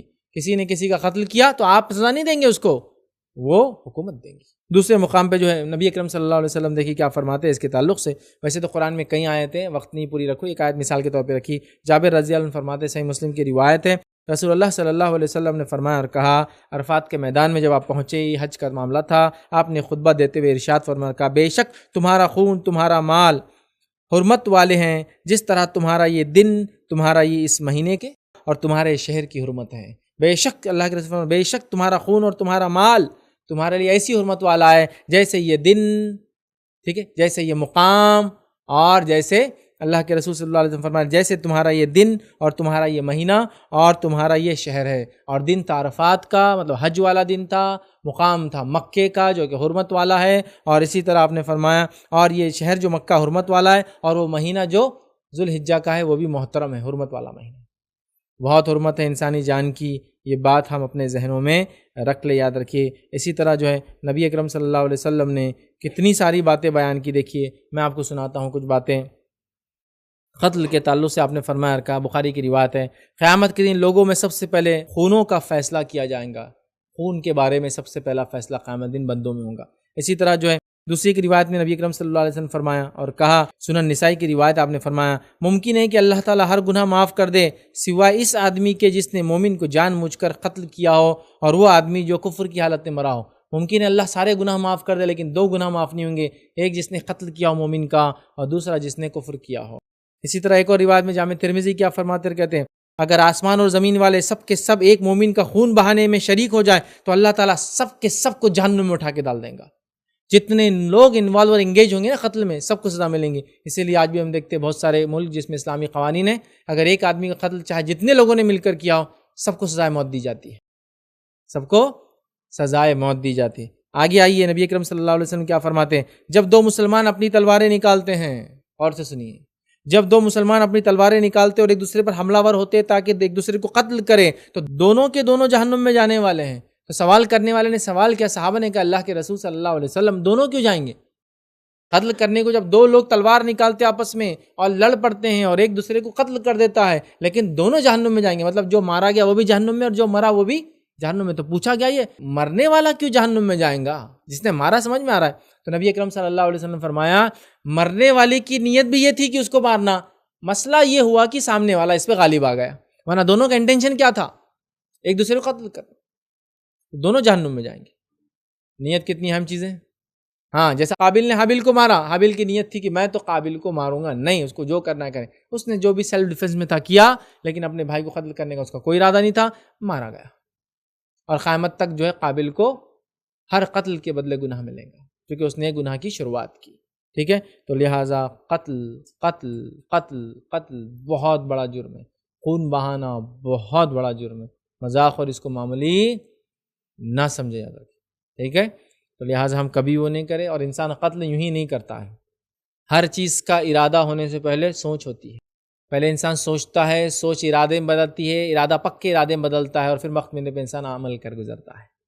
تو لہٰذا کبھی بھی یہ سوچ رکھیے، اللہ میں کبھی کسی کو، میرے ہاتھ سے کسی کو تکلیف نہ پہنچے، کبھی کسی کا خون نہ بہے، اور کبھی ایسا کوئی کام نہ ہو جس سے میں کوئی گناہ کر بیٹھوں، خاص طور سے اتنا بڑا۔ یہ ہمیشہ دعا کرتے رہنا چاہیے، کیونکہ آدمی کبھی غصے میں آ جاتا ہے، اچانک ہونے والے قتل بھی ہوتے ہیں کہ آدمی کو سمجھ میں نہیں، اچانک ہو گیا، کسی نے اپنی بیوی کے ساتھ کسی آدمی کو ایسا عمل کرتے جو غلط تھا، اس کو جوش آ گیا، اس کا انٹینشن نہیں تھا مارنا، نیت یہاں نہیں تھی، لیکن جو غصے میں آیا اور ایکشن لیا، سامنے مر گیا۔ کسی کی نیت نہیں تھی کسی کو مارنا، لیکن دو گاڑیاں آپس میں ٹکرا گئی، انٹینشن نہیں تھا اس کا کسی کو مارنا، لیکن وہ آدمی بیچارہ ہو گیا۔ سمجھیے اس بات کو، سمجھیے اس بات کو۔ تو لہٰذا قتل بہت ہی سنگین جرم ہے، یاد رکھیے۔ آئیے چوتھا گناہ جو نبی اکرم صلی اللہ علیہ وسلم نے گنوایا وہ گناہ کون سا تھا؟ سود کا کھانا۔ سود کا کھانا اس حدیث میں چوتھا گناہ تھا جو سنگین جرم ہے جو انسان کرتا ہے، اور اللہ رب العزت نے قرآن میں فرما رکھا وَحَلَّ اللَّهُ الْبَيْعَ وَحَرَّمَ الرِّبَا، اللہ تعالیٰ نے تجارت کو حلال قرار دیا اور سود کو، ربا کو حرام قرار دیا ہے۔ سود میں سمجھتا ہوں سب جانتے ہیں، سود، انٹرسٹ، یوسری جس کو انگلش میں کہتے ہیں، سود خوری، اور جو بھی بہرحال الگ الگ جگہوں پہ الگ الگ نام سے سود کی چلن ہے، سمجھ رہے ہیں بات کو؟ یہ تمام چیزیں شریعت میں حرام ہے۔ مطلب کسی کو ایک پیسے کی کچھ مخصوص رقم دینا، مخصوص وقت کے لیے دینا، ٹھیک ہے، اور اس سے مخصوص فائدہ اٹھانا، پھر کہ بھائی تم کو میں دوں گا 100 روپے 1 سال کے لیے، اور ہر مہینے تم مجھے 100 روپے کے بدلے 2 روپے لا کر دیتے رہوں گے، یا پھر جب تک 100 روپے نہیں چکاتے ہو ہر ماہ تم مجھے 2 روپے 3 روپے 4 روپے لا کے دیتے رہوں گے۔ تو ایک مخصوص رقم ہے، مخصوص وقت کے لیے دی گئی ہے، جو کہ ادھار ہے، یہ یاد رکھی کنڈیشن۔ میں نے انویسٹ کیا، میں نے بزنس سے پیسہ لگایا، وہ ایک الگ مسئلہ ہے، وہاں بھی فکس رقم ہوتی ہے، فکس ٹائم کے لیے ہوتی ہے، لیکن وہ انویسٹمنٹ ہے، پروفٹ اینڈ لاس میں شامل ہے۔ یہاں ایک مخصوص رقم ہے جو ادھار دی گئی، اور ادھار کے بدلے آپ کو فائدہ مل رہا ہے، مخصوص فائدہ مل رہا ہے، مخصوص وقت تک فائدہ مل رہا ہے، ٹھیک ہے۔ تو ہر وہ ادھار جو نفع لائے وہ سود یاد رکھیے۔ اسی لیے جب کوئی شخص کسی کو ادھار دے، اور جس کو ادھار دی گئی وہ عام طور سے آپ کو کھانے پینے کے لیے نہیں بلاتا تھا، اب خاص طور سے بلا رہا ہے تو مت جائیے، اس لیے کہ وہ بھی ایک نفع دینے والی چیز ہوئی نا، اس پیسے کے بدلے آپ کو نفع دے رہا نا۔ بھائی میرے کو 10,000 روپے چاہیے، لیجیے 10,000 روپے۔ 10,000 روپے جیسے میں نے دیے، سامنے والا بول رہا ہے کہ چلیے چائے پی کے آئیں گے۔ یہ چائے ہو کے ہمیشہ پلاتا تھا، عام طور سے دیتا تھا نہیں، تو پھر مت لیجیے اس سے فائدہ۔ آپ سمجھ رہے؟ کیونکہ یہ بھی نفع لانے والا ہو گیا، ٹھیک ہے۔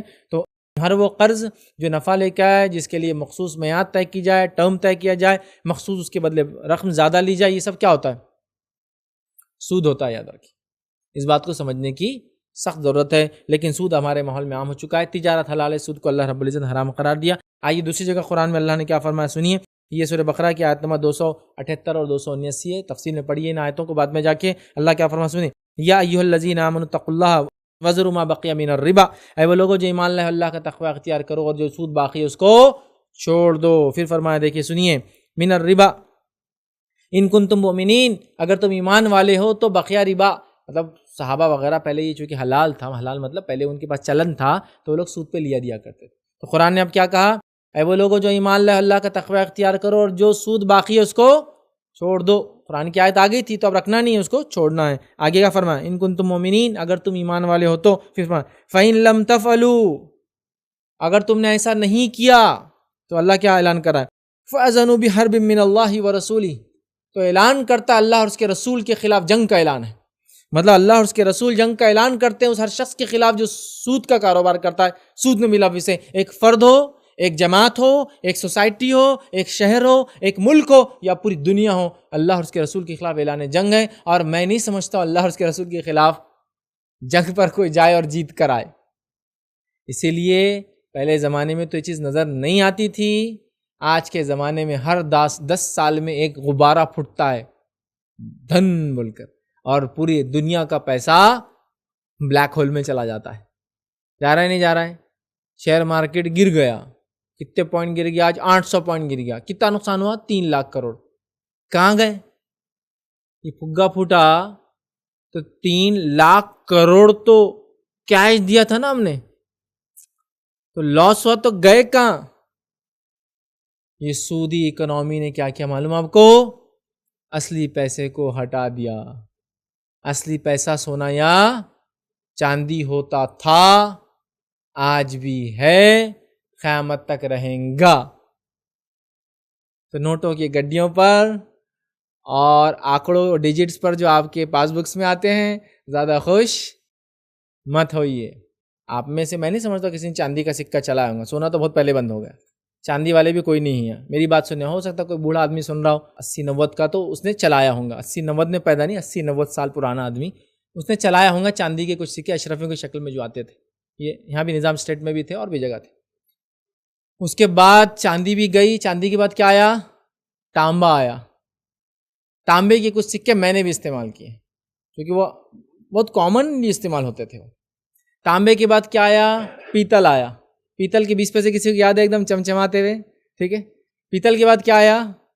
جرمن آیا۔ جرمن کے بعد سٹیل اور لوہے کا مکسچر لے کے آئے ہیں نا، چھوٹے چھوٹے اچھے بہت خوبصورت سکے ہوتے تھے وہ۔ آج کل جو 1 روپیہ 2 روپیہ ہوتے ہیں، ویسے میں چھوٹے 10 پیسہ بہت خوبصورت آتے تھے وہ تو، ہم لوگ تو خرچ کرنے کے بدلے سے جمع کر کے ہاتھ میں ہلاتے تھے، اتنے اچھے لگتے تھے وہ. ٹھیک ہے، پھر وہ آ گئے تو وہ کچھ لوگوں نے دیکھے. ہمارے چھوٹے بچوں نے تو میں سمجھتا 5 پیسے 10 پیسے بھی انہوں نے 50 پیسے تک بھی نہیں دیکھے. ابھی تو ڈائریکٹ کتنے 50 پیسے کے اوپر چلتا ہے نا، 50 پیسے اس کے چھوٹے سکے ختم ہو گئے. لیکن اب جو جنریشن ہے ان میں سے بہت سارے لوگ ایسے جو سکہ اور نوٹ بھی استعمال نہیں کرتے ہیں. دیکھیے نوٹ تو کاغذ ہے بھائی، سکہ تو ایٹ لیسٹ ویلیو لاتا ہے، اس کے ویٹ تو بکیں گا تو کچھ تو بھی دیں گا. اگر اس کی ویلیو نہیں دیں گا تو ویٹ تو بھی دیں گا. نوٹ تو کچھ بھی نہیں دیتی ویلیو. ایک جنگ ہو جائے کسی ملک میں، وہ نوٹ تھیلوں کی تھیلا لوگ لا کے پھینک دیتے چونکہ اس کی نو ویلیو ہو جاتی ہے. کرنسی سونے یا چاندی میں تھی، سونا چاندی آج بھی ہے اور قیامت تک رہیں گی یاد رکھیں.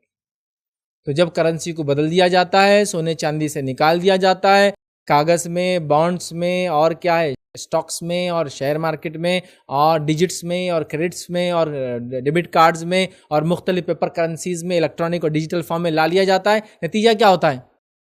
کبھی کبھار اصلی پیسہ پیچھے ہوتا ہی نہیں اور آپ کو صرف نوٹ ایشو کر دیے جاتے ہیں. I promise to pay the bearer the sum of rupees 100 200 ہے نا 500 2000 ہے نا. مطلب میں وعدہ کرتا ہوں کہ جو بھی آدمی یہ کاغذ کا ٹکڑا لائیں گا اس کے بدلے میں اس کو 2000 کی کوئی چیز دی جائیں گی. تو یہ تو ایک وعدہ ہے، پرومسری نوٹ بولتے ہیں اس کو، اسی لیے نوٹ بولتے ہیں. لیکن اس کے پیچھے کا پیسہ کہاں ہے ہمارا؟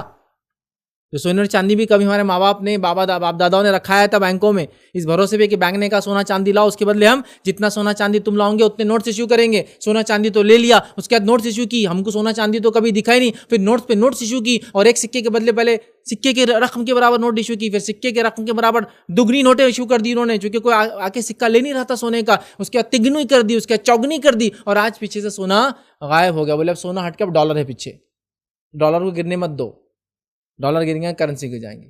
ابھی میں نہیں جانتا ڈالر کے پیچھے بھی کوئی سونا ہے، ڈالر کے پیچھے کوئی بیکنگ نہیں ہے ادھر، کوئی آؤنس میں گولڈ نہیں، کچھ بھی نہیں ہے ادھر کی. تو ڈالر بیکار ہو گیا ابھی ادھر کی.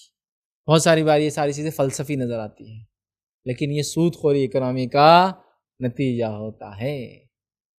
اور جو ریئل کرنسی ہوتی ہے سونے اور چاندی کی، ان کی ویلیو کبھی گرتی، کبھی گھٹتی، کبھی بڑھتی نہیں ہے. نبی اکرم صلی اللہ علیہ وسلم کے زمانے میں 1 درہم کے اندر 1 مرغی وغیرہ آ جایا کرتی تھی. 1 درہم ہوتا تھا 4 گرامس آف سلور کا. آج بھی کیا بولتے اس کو، اصیل مرغی، گوران مرغی اتنے میں آئیں گی، 4 گرام چاندی کے ریٹ میں آج بھی مل جائیں گی. اب تو چاندی نے اپنے ریٹ آج بھی کھویا نہیں ہے، سونے نے اپنی ویلیو آج بھی کھویا نہیں ہے. ہماری کرنسی ویلیو کھوتے جا رہی ہے. کتنا کھو رہی ہے کہ 10 گرام سونے کے بدلے، کیا بولوں آپ کو، مجھے بتایا گیا تھا کہ ہمارے جو والدہ کی والدہ تھے، نانی تھے، ان کے زمانے میں سونا کچھ 4 روپے 4.5 روپے تولا تھا. ہے نا، خواب دکھ رہی ہے. مطلب سونا اور پیسہ تقریباً برابر چل رہا تھا. یا 40 روپے ہوا، پھر اس کے بعد 400 روپے تک دیکھا. والدہ کی والد صاحب کا نکاح تو بتائیں 400 روپے تولا تھا. مطلب 10 30 40 سال کے 20 سال کے اندر کرنسی اتنی گری کہ اب وہی سونا خریدنے کے لیے 400 روپے لگنے لگے. پھر 2001-2 کا زمانہ کچھ لوگوں کو اگر یاد ہو تو 4-4 ہزار روپے میں بھی تولا لیا گیا تھا، ہے نا. جس کی شادی وہ پیریڈ بھی ہوں گی تو 4,000 روپے تولا لوگوں نے لیے ہیں. تو اب وہی 10 گرام کتنے میں آ رہا تھا؟ 4,000 میں. یہ کیوں ہوا؟ یہ ویلیو کیوں چینج ہوئی؟ یہ سود کا نتیجہ ہوتا ہے. اب کیا ہوا بھیا؟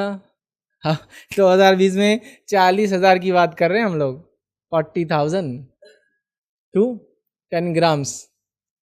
اور وہ 10 گرامس بھی پیور ہے کہ نہیں وہ نہیں معلوم. اِنَّا لِلَّهِ وَإِنَّا إِلَيْهِ رَاجِعُونَ. چونکہ دھوکے باز سناروں نے کیا کیا، پورا مارکیٹ کرپٹ کر کے رکھ دیا. سمجھا؟ تو سود ایک پھگا بنتا ہے بڑا، اور پھگا جب بڑا ہوتا ہے پھولتا ہے تو کتنا اچھا دکھتا نا، اتنا بڑا، کیا بڑا ہو گیا. اور ایک چھوٹی سی پن لگتی پھٹ، اور جب نیچے گرتا تھا 2-4 چندی والے ٹکڑے گرتے جن کا ویٹ لیس ہوتا. بس سودی اکنامی ایسی بڑھتی، بوم ہوتا، ڈن بول کے گر جاتی. اور حال یہ ہو جاتا ہے کہ ہر آنے والی اکنامی دوسری اکنامی اس کو کرش کرتے جاتی. بہرحال چلتا رہیں گا. سود کے خلاف اللہ اور اس کے رسول نے جنگ کر دیا ہے، کوئی اس سے جیت نہیں سکتا ہے قیامت تک. یاد رکھیے، سود تباہی ہے، سود بربادی ہے، سود بہت خطرناک چیز ہے. پھر بھی امت مسلمہ سود کو آج عام سمجھتی ہے، کھاتی اور پیتی ہے، اس میں جو ہے عام سمجھتی ہے، اور چلتا ہے، جینے کا طریقہ ہے، جب نہیں چلتا ہے تو نہیں چلتا ہے۔ نبی اکرم صلی اللہ علیہ وسلم فرماتے ہیں اور کہتے ہیں کوئی شخص چاہے کتنا سود لے لے، اس کا انجام آخرت میں جو ہے قلت اور خسارہ ہی ہوگا۔ کوئی شخص کتنا بھی سود پہ کچھ بھی کر لے، دنیا میں مالدار، کروڑ پتی، لکھوں پتی، یہ پتی وہ پتی بن جائے، لیکن آپ صلی اللہ علیہ وسلم فرما رہے ہیں آخرت میں اس کے لیے خسارہ ہی ہے۔ سود سے فائدہ کچھ نہیں ہے، دنیا میں ہو سکتا دکھے لیکن آخرت میں صرف اور صرف خسارہ ہے۔ آئیے ایک دوسری روایت سنیے، اللہ کے رسول صلی اللہ علیہ وسلم کیا فرماتے ہیں۔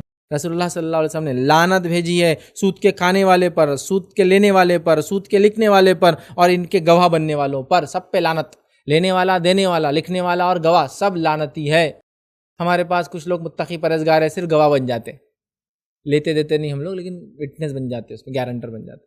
اللہ کے رسول نے سب پہ لعنت بھیجی کنٹینیوسلی، لینے والا، دینے والا، لکھنے والا اور گارنٹر اس پہ بننے والا، سب پہ لعنت بھیجی۔ تو سود خطرناک چیز ہے، یاد رکھیے۔ آئیے پانچویں چیز جو ہلاک کر دینے والی ہے، جو حدیث میں آتا ہے، اس حدیث کے اندر اس میں 7 چیزوں کو ہلاک کر دینے والا بتایا۔ پانچویں چیز یاد رکھیے، یتیم کا مال کھا لینا۔ اب یتیم کون ہوتا ہے یہ بات یاد رکھ لیجیے، بس مختصر بتاتا ہوں۔ یتیم وہ بچہ ہوتا ہے جس کے والد کا انتقال اس کے بالغ ہونے سے پہلے ہو جائے۔ 2 کنڈیشن ہے، بالغ ہونے سے پہلے والد کا انتقال ہو۔ والدہ کے انتقال سے انسان یتیم نہیں ہوتا، لیکن والد کے انتقال کے بعد والدہ بھی انتقال کر جائے اگر وہ غیر بالغ ہو تو پھر وہ دوہرا یتیم کہلاتا ہے، لیکن اصلی یتیمی والد کے انتقال سے آتی ہے۔ کب؟ بالغ ہونے سے پہلے، ورنہ سب کے والدین کبھی نہ کبھی انتقال کر جاتے ہیں، ہے نا؟ 40 سال، 50 سال، 60 سال کا بھی انسان ہو، اس کے والد انتقال کر جاتا ہے، تو کیا وہ یتیم ہوں گا؟ نہیں، یتیمی صرف والد کے انتقال سے اور بالغ ہونے سے پہلے آتی ہے۔ سمجھ گئے بات کو؟ مطلب بچہ جب چھوٹا رہتا ہے تو یتیم کے مال کے قریب مت جاؤ۔ اب یتیم کے مال کا کیوں اتنا تحفظ کیا گیا، یتیم کے بارے میں اتنی باتیں کیوں کہی گئی، قرآن میں 10 آیتیں کیوں بیان کی گئی، احادیث کے اندر یتیم کی فضیلتیں کیوں بتائی گئی؟ اللہ کے رسول صلی اللہ علیہ وسلم فرماتے ہیں یتیم کی کفالت کرنے والا اور میں جنت میں اس طرح ہوں گے، ایک دم انگلیاں نزدیک کیا آپ نے، بہت قریب، دونوں انگلیاں کتنے قریب رہتے ہیں، اوپر کتنے بھی دور ہو جاتے تو نیچے چپکے بھی رہتے، اتنے قریب ہوں گے۔ اشارہ کیا، راوی کہتے ہیں اشارہ کیا، قریب ہوں گے۔ بہت اہم چیز ہے، یاد رکھیے۔ یتیموں کو کیا مقام ملا، کیا مقام ملا، بہت مقام دیا شریعت، سمجھ رہے ہیں؟ یتیمی یاد رکھیے کمزوری ہے، اور یتیم رائٹس کے اعتبار سے سماج کا سب سے کمزور فرد ہوتا ہے۔ یتیمی کیا ہوتی ہے میں ایکسپلین نہیں کر سکتا ہوں، سمجھا بھی نہیں سکتا ہوں، یتیمی سمجھ سکتا ہے یتیمی کیا ہوتی ہے۔ کیونکہ میں اگر سڑک سے جا رہا ہوں، میرا بچہ اگر سڑک سے جا رہا ہے، اس کو کوئی چھیڑ دے، اس کو 10 لوگ بولیں اس کا باپ آئیں گا، بھائی تو سیدھے ہو جاؤ، بچہ ہی بولے گا میرا ابا کو بلا کے لاتا ہوں۔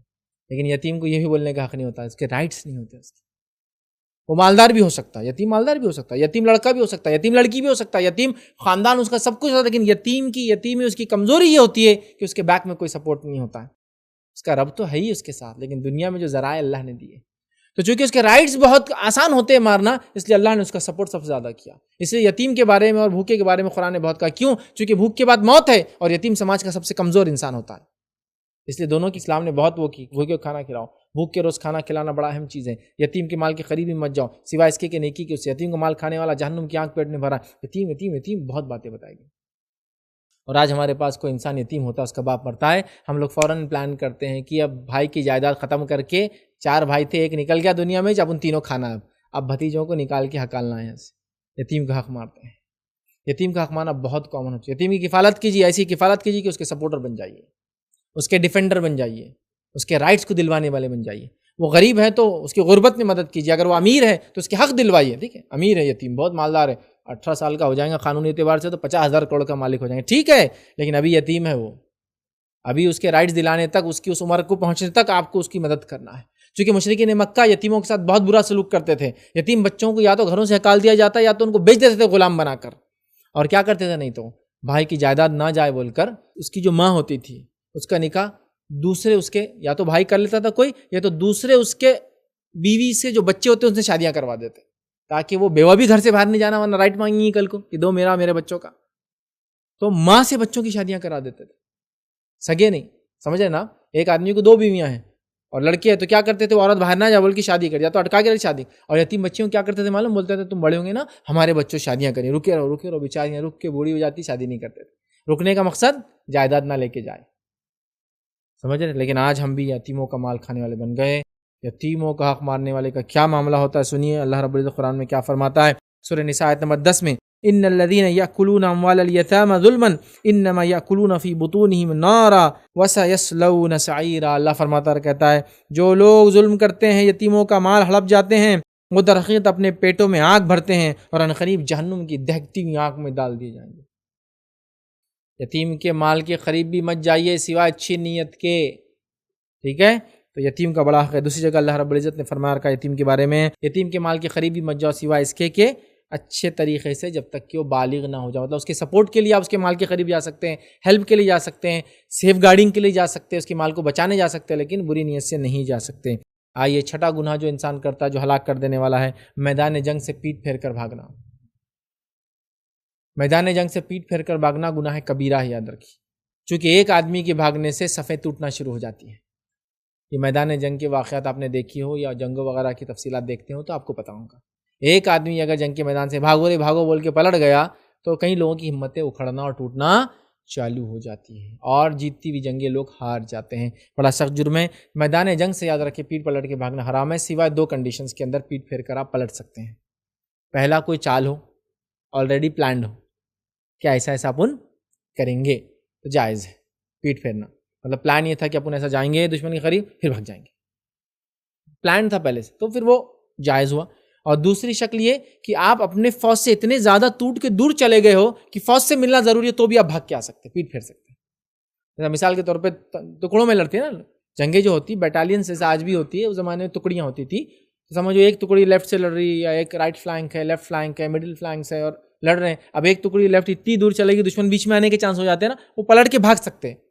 تو دو ہی کنڈیشن میں پلٹا جا سکتا ہے جنگ میں، ایک پہلے سے پلان ہو، یا دوسرا اپنی بڑی فوج کے حصے سے ملنا ہو جا کر، تو آپ پلٹ سکتے، ورنہ ایسا بھاگنا گناہ کبیرہ۔ یاد رکھیے اللہ رب العزت نے سورہ انفال سورہ نمبر 8 آیت نمبر 15 میں فرمایا رکھا، یا ایھا الذین آمنوا اذا القیتم الذین کفروا زحفا فلا تولوہم الادبار۔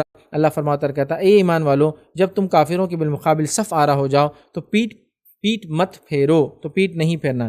دوسرے مقام پہ فرمایا رکھا، اور جو شخص ان میں سے اس موقع پر پیٹ پھیرے گا سوائے اس کے کہ کوئی جنگی چال ہو، پیٹ پھیرے گا جنگ کے اندر سوائے جنگی چال ہو، کوئی اگر پلانڈ ہو پہلے سے تو کر سکتا چال ہو، یا جماعت سے مل جانا ہو، مطلب جماعت سے ٹوٹ گئے تو مل جانا ہو، جانا مقصود ہو، تو اللہ کے غضب کا مستحق ہوں گا اور اس کا ٹھکانہ دوزخ کی آگ ہوگا۔ مطلب وہ لوگ جنگ کے میدان میں پیٹ پھیرتے ہیں سوائے دو لوگوں کو چھوڑ کر، وہ جو پہلے سے پلان تھا یا وہ اپنی جو فوج سے ملنا چاہتے تھے، باقی سب کو اگر کسی نے اس کے علاوہ پیٹ پھیرا تو اللہ تعالیٰ ان لوگوں کو جہنم کی آگ میں ڈال دے گا۔ چونکہ پیٹ پھیر کے بھاگنے کا نقصان یہ ہوتا ہے، لڑنے والے بھی ہمت ہار جاتے ہیں، سامنے والوں کا مورال بوسٹ ہو جاتا ہے، سامنے والی فوج کا کہ لوگ بھاگ رہے ہیں، اور پھر جیتتی ہوئی جنگیں لوگ ہار جاتے ہیں۔ ساتواں گناہ اور آخری گناہ جو حدیث میں بتایا گیا، جو ہلاک کر دینے والا گناہ ہے، یاد رکھیے وہ ہے بے گناہ پاک دامن بھولی بھالی معصوم عورتیں جنہوں نے کبھی برائی کا سوچا بھی نہ ہوگا، ان پر برائی کا الزام لگانا۔ اور برائی کے الزام سے مراد کیا معلوم آپ کو؟ ان پر زنا کا الزام لگانا۔ یہ بہت سنگین جرم ہے، یاد رکھیے۔ اور اللہ رب العزت نے اس تعلق سے قرآن کے اندر سخت وعید کی۔ قرآن کے اندر سورہ نور سورہ نمبر 24 آیت نمبر 4 میں دیکھیے اللہ کیا فرماتا ہے، کہتا ہے، اور جو لوگ پاک دامن عورتوں پر زنا کی تہمت لگاتے ہیں، برے الزام لگاتے ہیں، ٹھیک ہے، زنا کی تہمت لگاتے ہیں، پھر 4 گواہ پیش نہیں کریں گے تو انہیں 80 کوڑے مارے جائیں گے، اور ان کی شہادت کبھی اس کے بعد قبول نہیں کی جائیں گی۔ پاک دامن عورت پر الزام لگانا بہت بڑا جرم ہے، لیکن اب میں کیا بولوں اس مسئلے میں، اتنا کامن ہو چکا ہے جس کی کوئی انتہا نہیں، اور دور جتنا جدید ہوتا جا رہا ہے۔ اچھا دیکھیے، مسئلہ تو عورت کے بارے میں کہا گیا، لیکن نوجوان لڑکے کے لیے بھی مسئلہ یہی ہوگا، یا لڑکے کے لیے بھی مسئلہ یہی ہے، مرد کے لیے بھی مسئلہ یہی ہے۔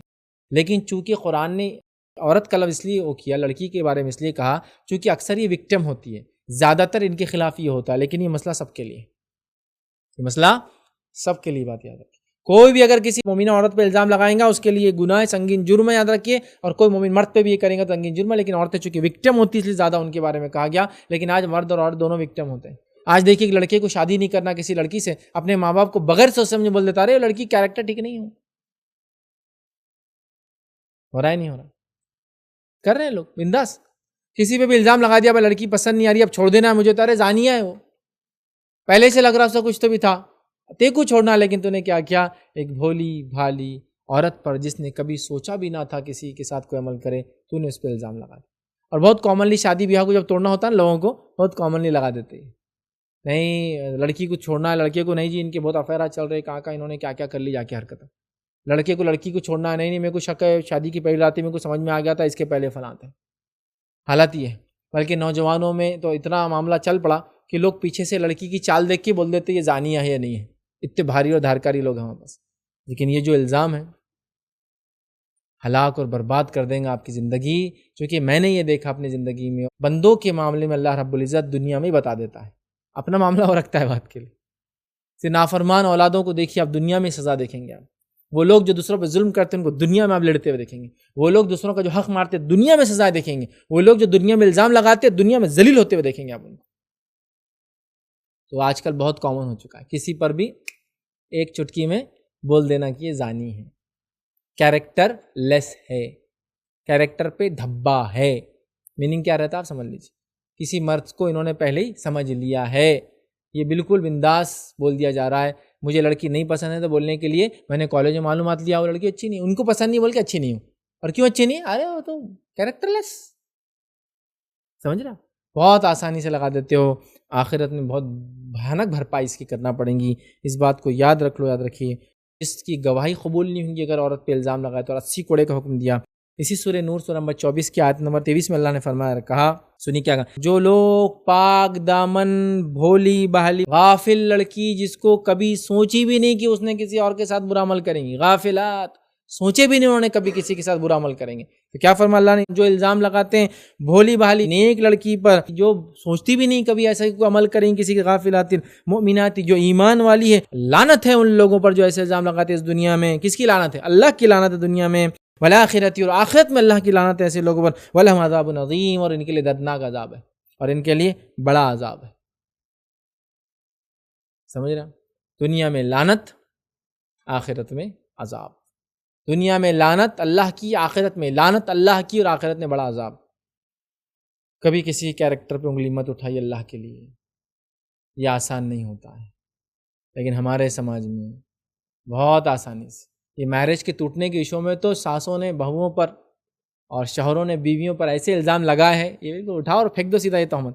اس سے کیا ہوتا ہے، ایک دم معاملہ سب جوش میں آتے ہیں، کہاں سے ثابت کریں گے جھوٹی باتوں کو؟ لہٰذا بہت احتیاط کرے کسی پہ الزام لگانے سے پہلے۔ تو یہ 7 گناہ تھے جو نبی اکرم صلی اللہ علیہ وسلم نے حدیث میں بیان کیے، جو ہلاک کر دینے والے، جن سے بچنا ہے۔ آئیے بس مختصر دہراتا ہوں۔ پہلا گناہ جو ہلاک اور برباد کرنے والا ہے وہ ہے اللہ کے ساتھ شرک کرنا۔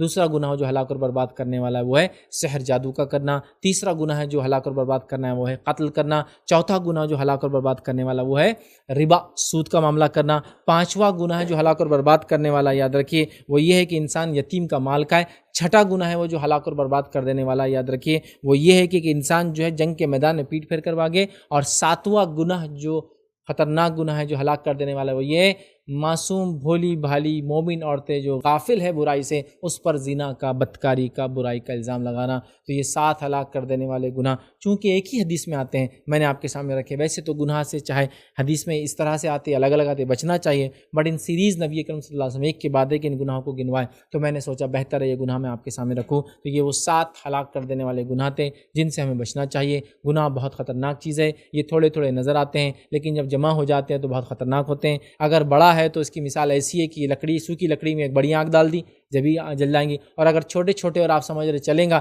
تو یہ چھوٹی چھوٹی چنگاریاں بھی جب کنٹینیوس کسی جگہ پہ گرتی ہے تو وہ بھی ایک بڑی آگ بن ہی جاتی ہے، یاد رکھیے۔ تو لہٰذا گناہ یہ بہت ہی خطرناک چیز ہے، یہ دنیا کو برباد اور آخرت کو برباد کرنے والی چیز ہے۔ کچھ گناہ دنیا برباد کرتے ہیں، آخرت میں سزا بھگت کے کبھی نہ کبھی جنت تو چلے جائیں گا، لیکن کچھ گناہ جیسا شرک وغیرہ ہے یہ تو ایسے گناہ ہے جس سے کبھی معافی نہیں ہوں گی۔ تو لہٰذا ہمیں ہر قسم کے گناہ سے اللہ رب العزت سے توبہ کرنے کی ضرورت ہے۔ آخری پوائنٹ یہ ہے کہ یاد رکھیے توبہ ہر چیز کے لیے، لوگ سوال کریں گے کہ اس کے لیے کیا کرنا ہے، شرک کے لیے کیا کروں، زنا کے لیے کیا کروں، الزام لگائے تو کیا کروں، فلاں کو کیا کروں، اس کو کیا کروں، یتیم کے مال کیا کروں، سود کیا کروں، سب کے لیے توبہ ہے۔ اور توبہ کی شرائط کیا ہے؟ سب سے پہلا دل میں نادم ہونا، دوسرا اللہ کے حضور توبہ کرنا، اور تیسرا وہ عمل کو دوبارہ نہ دہرانا، اور چوتھا بندوں کا معاملہ ہو تو معاملات کو لوٹا دینا۔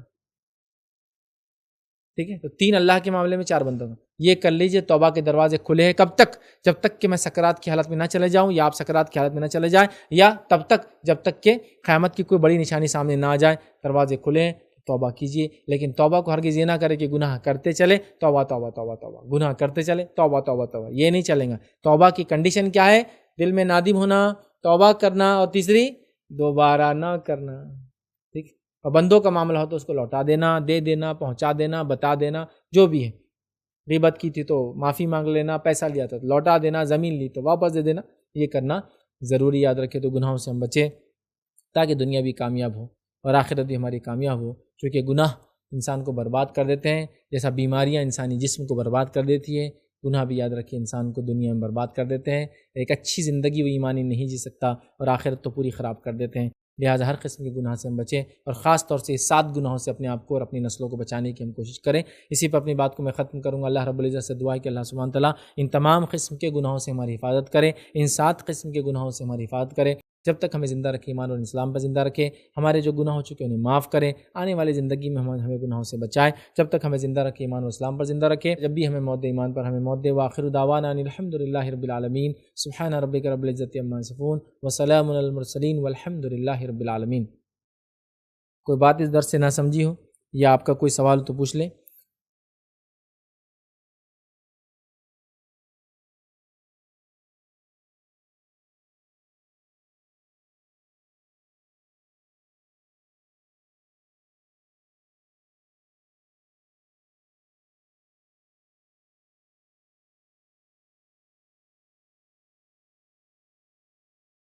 بسم اللہ الرحمن الرحیم، الحمد للہ رب العالمین والصلاة والسلام علی خاتم النبیین والمرسلین، رب اشرح لی صدری ویسر لی امری واحلل عقدۃ من لسانی یفقہوا قولی۔ فائز بھائی، دیکھا گیا ہے کہ جو لوگ جو ہے گلوں میں تعویذ بنتے، کچھ ہے تو ہاتھوں پہ بنتے، تو کیا یہ بھی شرک میں آئیں گا؟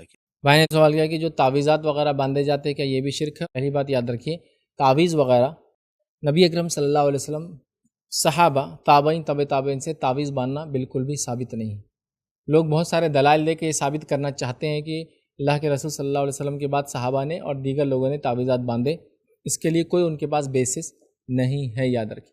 سوائے اس کے کہ کچھ واقعات ملتے ہیں کہ صحابہ وغیرہ یا تابعین اپنے بچوں کو دعائیں وغیرہ یاد کروانے تختیوں پر لکھ کر ان کے گلوں میں لٹکاتے تھے تاکہ وہ یاد کر لیں، سمجھے آپ؟ تاکہ یاد کر لیں، حفاظت کے لیے نہیں، بلاؤں کو دور کرنے، آفتوں کو دور یاد کرنے کے لیے۔ جیسا کہ آپ اسکول میں اوپر چڑھ رہے بچے تو سیڑھی پہ لکھ دیتے ہیں اللہ اکبر، تاکہ بچے چڑھتے وقت یاد رکھے اللہ اکبر بولنا ہے۔ جب کوئی نیچے اتر رہے ہیں تو دوسری طرف لکھا ہوا ہوتا ہے، ٹھیک ہے، تو ان کو یاد رہتا ہے چڑھنے کی دعا، اترنے کی دعا۔ لفٹ میں جا رہے ہیں تو بھی اللہ اکبر لکھ دیتے ہیں، تو یہ صرف یاد دہانی کے لیے یاد رکھیے، لیکن اس کا مقصد تعویذ نہیں ہے۔ لیکن تعویذ کیا ہوتا ہے؟ کوئی چیزوں کو، الفاظوں کو چھوٹے انداز میں لکھا جاتا ہے، کبھی قرآنی آیتیں ہوتی ہیں، کبھی پتہ نہیں کیا کیا چیزوں لکھا جاتا ہے، کبھی تو سمجھتی بھی نہیں کیسا پڑھا جائے، ان کو اتنا عجیب و غریب ڈھنگ سے لکھا جاتا ہے، کبھی کلر میں ہوتی ہے، کبھی بلیک اینڈ وائٹ ہوتی ہے، کبھی ان کو لگانے، چھٹکانے، کھانے پینے، ٹھوکنے، دبانے، جلانے اور پتہ نہیں کیا کیا چیزوں کا حکم دیا جاتا ہے نا، پینے گھول کر۔ یہ تمام چیزیں تعویذ جو ہے یاد رکھیے درست نہیں ہے، یہ شرک ہے۔ نبی اکرم صلی اللہ علیہ وسلم کی واضح کئی دلائل ہے اس کے اوپر۔ آپ نے فرمایا کہ جس نے تعویذ لٹکایا اس نے شرک کیا۔ ایک روایت میں فرمایا جس نے تعویذ لٹکایا اللہ تعالیٰ اس کو اسی کے حوالے کر دیتا ہے، ٹھیک ہے۔ ایک اس نے فرمایا من اللہ تمیمۃ فقط اشرک، جس نے تعویذ لٹکایا اس نے شرک کیا، تو لہٰذا یہ شرک ہے، بالکل بھی نہیں کرنا چاہیے۔ اس میں لوگ ایک دلیل دیتے ہوئے قرآنی تعویذ، قرآنی تعویذ جیسی کوئی چیز نہیں ہوتی، اگر ہوتی تو اللہ کے رسول خود لکھ کر دیتے، صحابہ خود لکھتے، جب انہوں نے نہیں لکھا تو ہمارے پاس قرآنی تعویذ کی کوئی دلیل موجود نہیں، یاد رکھیے۔ گھر میں گڑیا وغیرہ یا پھر کوئی باکس پہ کارٹون وغیرہ جو رہتے، تو یہ گڑیا وغیرہ سے شرک تو نہیں ہوگا، یا پھر کارٹون وغیرہ سے نماز نہیں ہوگی، ایسا کچھ ہے؟ گڑیا مطلب بچوں کھیلنے کی گڑیا، اور وہ کچھ امیجز بنے ہوئے۔ میں نے سوال کیا گڑیا وغیرہ اور ایسے امیجز کارٹون وغیرہ کی اگر ہو تو نماز وغیرہ کا کیا ہے؟ تو دیکھیے گڑیا یا گڑیا کے ٹائپ کے کچھ کھلونے جو حقیقی یا امیجنری چیزوں کے بنے ہوئے ہو، اس کے گھر میں ہونے سے نماز کا کوئی مسئلہ نہیں ہے۔ نبی اکرم صلی اللہ علیہ وسلم عائشہ کے گھر میں ایک بار آئے، آپ کی ایک محراب تھی، محراب سمجھتے نا، گھر کے اندر دیوار میں جو ایک چھوٹا سا حصہ ہوتا ہے سامان رکھنے کے لیے، محراب تھی، اس محراب پہ ایک پردہ تھا۔ نبی اکرم صلی اللہ علیہ وسلم گھر میں آئے، ہوا چلی، کپڑا اڑ گیا اور وہ کھلونے دکھ گئے، اس میں کچھ گڑیا تھی اور اس میں ایک گھوڑا تھا جس کو پر لگے ہوئے تھے۔ نبی اکرم صلی اللہ علیہ وسلم فرمایا عائشہ یہ کیا ہے؟ تو کہا میری گڑیا ہے۔ کہا نہیں یہ اس کے بازو کیا ہے؟ تو کہا یہ گھوڑا ہے۔ تو کہا اس کو تو پر ہے۔ تو کہا سلیمان علیہ السلام کے گھوڑوں کو پر ہوا کرتے تھے، ٹھیک ہے۔ تو پتہ چلا امیجنری کریچر ہے نا، گھوڑے کو پر نہیں ہوتے۔ تو کھلونوں کے معاملے میں گڑیا، ایسے کھلونے کچھ بھی ہوتے ہیں، ڈالز ہوتے ہیں، بیئر ہوتے ہیں، ہارسز ہوتے ہیں، جو بھی ہے امیجنری ہو یا ریئل ہو، اگر وہ گڑیا جب تک ہے تو اس معاملے میں انشاءاللہ عزیز مسئلہ نہیں، کھلونے کے شکل میں مجسمہ نہیں ہو، وہی چیز مجسمہ بھی ہو سکتی ہے جو آپ رکھتے ہیں سامنے، اس کو بچے کھیل نہیں سکتے ہیں، لیکن گڑیا جب تک ہے کھلونے کی شکل میں تو اس میں انشاءاللہ ظلمہ لکھتے ہیں، کوئی حرج نہیں چونکہ کھلونا ہے۔ رہا سوال کا دوسرا حصہ بچوں کی چیزوں پر ڈرائنگس وغیرہ ہونا یا تصاویر وغیرہ ہونا، یہ کیسا ہے؟ جب تک اگر وہ بھی ان ریئل تھنگس کی ہے، امیجز جیسے جو کارٹون وغیرہ کی چیزوں کی، مطلب جو ان ریئل ہے، جیسا کہ ٹرین ہے اور اس کو آنکھیں اور منہ ہے، تو ٹرین کوئی ان ریئل چیز نہیں ہوتی، اس کو آنکھیں اور منہ بنا دیے، ٹھیک، تو بہرحال یہ ایک الگ چیز۔ لیکن اگر وہ ریئل چیزیں ہیں، ریئل عورت، ریئل آدمی، ریئل بچے، ریئل چیزیں، ریئل گھوڑا، تو پھر نہ آپ اس پہ نماز پڑھ سکتے ہیں نہ اس کے سامنے نماز پڑھ سکتے ہیں۔ کھلونا کا مسئلہ الگ ہے، یاد رکھیے بالکل بھی، لیکن وہ چیز الگ ہے، پھر آپ کو احتیاط کرنا پڑیں گی۔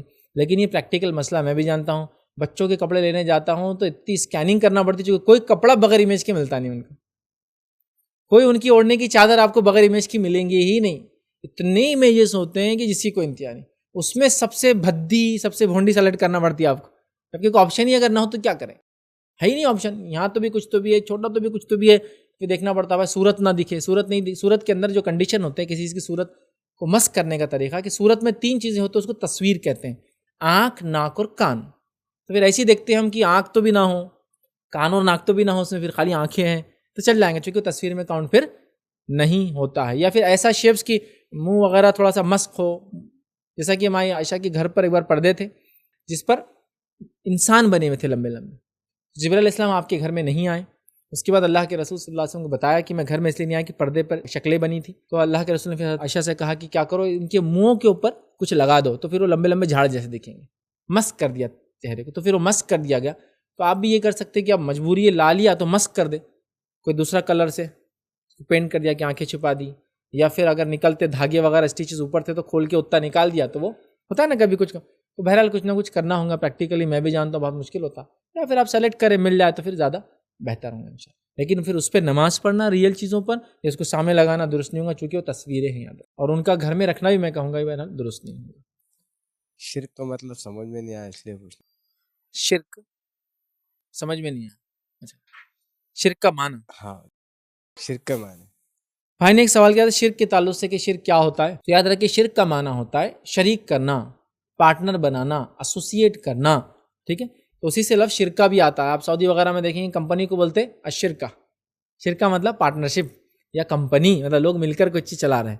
تو اللہ تعالیٰ کی ذات ایک ہے، وہ اپنے ساتھ اپنی عبادت میں، اپنے اسماء و صفات میں یا اپنے رب ہونے میں کسی کو شریک نہیں کرتا، پارٹنر نہیں بناتا، حصے دار نہیں بناتا۔ تو اگر ہم عبادت کے کسی کام میں، رب کے جو ذمہ داریاں ہیں اس کام میں کسی کے، اللہ رب ہے تو وہ کھلاتا ہے، پلاتا ہے، زندگی دیتا ہے، مارتا ہے، رزق دیتا ہے، اگر ان کاموں میں کسی اور کو شریک کر رہے ہیں، اس کے اسماء و صفات، نام اور صفات میں کسی کو شریک کر رہے ہیں، اس کی عبادت روزہ، نماز، زکوٰۃ، حج، نظر، منت، مرادے، سجدے، رکوع میں کسی کو شریک کر رہے ہیں، تو یہ سب چیز کیا ہو جائیں گے؟ شرک کہلائیں گی۔ تو اللہ کی ذات میں، اس کی صفات میں، اس کی عبادت میں، اس کی الوہیت میں، اس کی ربوبیت میں کسی کو ذرہ برابر بھی شریک کرنا، یہ شرک ہو جاتا ہے۔ اور جب تک آپ شریک نہیں کریں گے آپ توحید کہلائیں گے، توحید پر ہیں، جب شریک کریں گے تو مشرک کہلائیں گے۔ تو توحید پرست یا مشرکی لفظ ہوتا ہے۔ تو شرک کا معنی ہے اللہ کے ساتھ یا اللہ کے علاوہ کسی اور کی عبادت کرنا، یا اللہ نے جن چیزوں کا حکم دیا اس میں اللہ کے علاوہ کسی اور کو شریک کرنا، یا جو اللہ کے کام ہے اس کے رب ہونا، اس کی ربوبیت، اس کی الوہیت جس کو کہیں گے، اس کی عبادت کے معاملے میں اسماء صفات کسی کو شریک کرنا، یہ شرک کہلاتا ہے۔ آج کل کی مطلب معاشرت میں بینکنگ سسٹم اتنا صلاحیت کر چکا ہے کہ اس سے مطلب الگ رہنا ناممکن سا ہے۔ اب ہماری جو سیلریز وہ جمع ہوتی ہیں اور سال بھر کا ایک دم کریڈٹ انٹرسٹ بول کے ایک ایسا میسج آتا ہے، تو اس کی کیا مطلب اس کے اندر، کیونکہ ہم نہ چاہتے ہوئے بھی وہ چیز ہمارے لیے جمع ہو جاتی ہے۔ اور دوسرا سوال یہ کہ اس سے چھٹکارا پانے کا کوئی حل ہے کیا، کہ بینکنگ سسٹم پورا سودی نظام پر ہی مبنی ہے، اور جیسا آپ نے بتایا کہ اللہ اور اللہ کے رسول کے خلاف اعلان جنگ ہے اس شخص کی، تو اس کے لیے کوئی حل ہے؟ بھائی نے سوال کیا کہ جاب کرتے ہیں لوگ تو سیلری بھی بینک میں کریڈٹ ہوتی ہے، جب بینک میں سیلریز وغیرہ کریڈٹ ہوتی ہے تو بینک سودی ہوتے ہیں، ساتھ میں اس پہ انٹرسٹ وغیرہ بھی لگ کر آ جاتا ہے۔ ایسا کوئی الٹرنیٹ سسٹم یا کوئی سولوشن ہے کہ اس کا موجود کہ ہم لوگ اس انٹرسٹ بیس اکنامی سے بچ سکے؟ چونکہ اس کے علاوہ کوئی حل تو نظر نہیں آتا۔ دیکھیے سب سے پہلا مسئلہ یہ کہ انٹرسٹ بیس اکنامی یہ کافی زمانے سے اس پر لوگ محنت کر رہے تھے، اور محنت کرتے کرتے یہاں تک لائے۔ بینک کی مختصر ہسٹری میں نے ایک بار بیان کی تھی، اس میں نے رکھا تھا کہ اندازاً جو ہے میرے حساب سے 1500 سم تھنگ میں جو ہے فرسٹ بینک جو ہے اسٹیبلش ہوئی تھی اٹلی کے اندر، اور اٹلی کے اندر وہ چونکہ تختوں کے اوپر رکھ کے پیسے لیتے اور دیتے زیادہ کرتے تو وہ بینکوس بولتے تھے، اور وہ تخت جو ٹیبل ہوتا ہے اسی کو بینک کہتے تھے، بینکوس وہ جو ٹیبل تھا رکھا ہوا رہتا تھا اسی کو کہتے تھے، اور اسی سے پھر وہ بینکوس سے بینکنگ پورا ایک سسٹم جاری ہو گیا. لیکن وہ ٹیبل کی ایک پرٹیکولر شیپ کو بولتے تھے بینک، اسی لیے بینکنگ آف روڈز بھی بولتے ہیں نا، روڈ کو جب آپ ایک پرٹیکولر شیپ تو بینکس ہوتے تھے، اس وجہ سے ایک سسٹم کوائن ہوا اور اس کے بعد اٹلی کے اندر پہلا بینک بنا، لیکن وہ مشہور نہیں ہوا. پھر بینک آف انگلینڈ جو تھا پہلا دنیا کا سب سے بڑا بینک تھا، پھر اس کے بعد فیڈرل ریزرو جو امریکہ اسٹیبلش ہوا، پھر فیڈرل ریزرو تو ایک بہت بڑا بینک بنا، پھر دیگر ممالک کے دنیا کی بینکس اس کے بعد مختلف وقتوں میں بنتے رہے. اب چونکہ یہ سسٹم بنا، پھر یہ سسٹم رائج ہوا، پہلے تو یہ پریویلنٹ نہیں تھا. میں آپ کو بتا دوں، اگر امریکن ہسٹری پڑھے، ابراہم لنکن نے اپنی زندگی میں بینکنگ کو چالو ہونے نہیں دیا، اور فیڈرل ریزرو کو کبھی بھی جو ہے امریکہ کا بینک آفیشیل ماننے سے انکار کیا. اور انہوں نے یہ بات کہی تھی اگر فیڈرل ریزرو امریکہ کا آفیشیل بینک بن گیا تو یہ پورے سسٹم اور پورے اکنامی اور پورے امریکہ کو برباد کر دیں گا. لوگ کہتے یہی وجہ تھی کہ ان کو شوٹ کر دیا گیا، ان کو اساسینیشن ہوا نا ان کا، اسی وجہ سے ہوا کہ وہ بینکنگ کے خلاف تھے. ٹھیک، اور پھر جے پی مورگن وغیرہ بینک وغیرہ، وہ اس جے پی مورگن اس کا بیس میں تھا جو فیڈرل ریزرو، اور دیگر جے پی مورگن کا خود کا بھی اپنا ایک بینک تھا، پرائیویٹ بینکس تھے. پھر وہ ایک بڑی ہسٹری یاد رکھی. پھر وہ بینکنگ سسٹم ہوا، مسلمانوں کی جب تک خلافت تھی اور مسلمانوں کی مملکت تھی بہت بڑی، اس کے اندر بینکنگ الحمدللہ 20ویں صدی کی شروعات تک نہیں آ پایا تھا کسی حد تک. نوٹ وغیرہ کا چلن اتنا کامن نہیں تھا. ایڈوانس کنٹریز جو مسلمس کے تھے اس زمانے میں، نوٹ اڈاپٹ کرنا ان کی ضرورت تھی. جیسے حیدرآباد اسٹیٹ لے لیجیے، یہ ایک ایڈوانس کنٹری تھا اس زمانے کا، ٹھیک ہے، تو ان کی مجبوریاں تھیں. عثمانی سلطنت لے لیجیے، یہ پورا امریکہ یورپ کے اندر بیٹھے تھے بیچ میں، تو ظاہر سی بات انہوں نے اڈاپٹ تو کیا کچھ چیزیں بینکنگ کی، نوٹ وغیرہ کا سسٹم، بٹ وہ خواہش نہیں تھی کہ چیز کو چلائیں. بٹ ہم جانتے ہیں کس طرح سے ہوا. اور پھر وہ سکہ لیتے تھے سونے کا، اس کے بدلے نوٹ ایشو کرتے تھے، تو جتنے سکے آپ دیتے تھے سکے کی تصویر ہی آتی تھی. تو اگر آپ نے دیکھا ہوگا عثمانی یہاں کی جو حکومت تھی حیدرآباد اسٹیٹ کی، تو آپ 5 روپے کی اگر نوٹ تھی تو 5 اشرفیہ بنی ہوئی آتے، مطلب تم نے 5 چاندی کی دی تو ہم نے ایک نوٹ ایشو کیا تم کو، ایک چاندی اشرفیہ آتی تھی ایک کے لیے.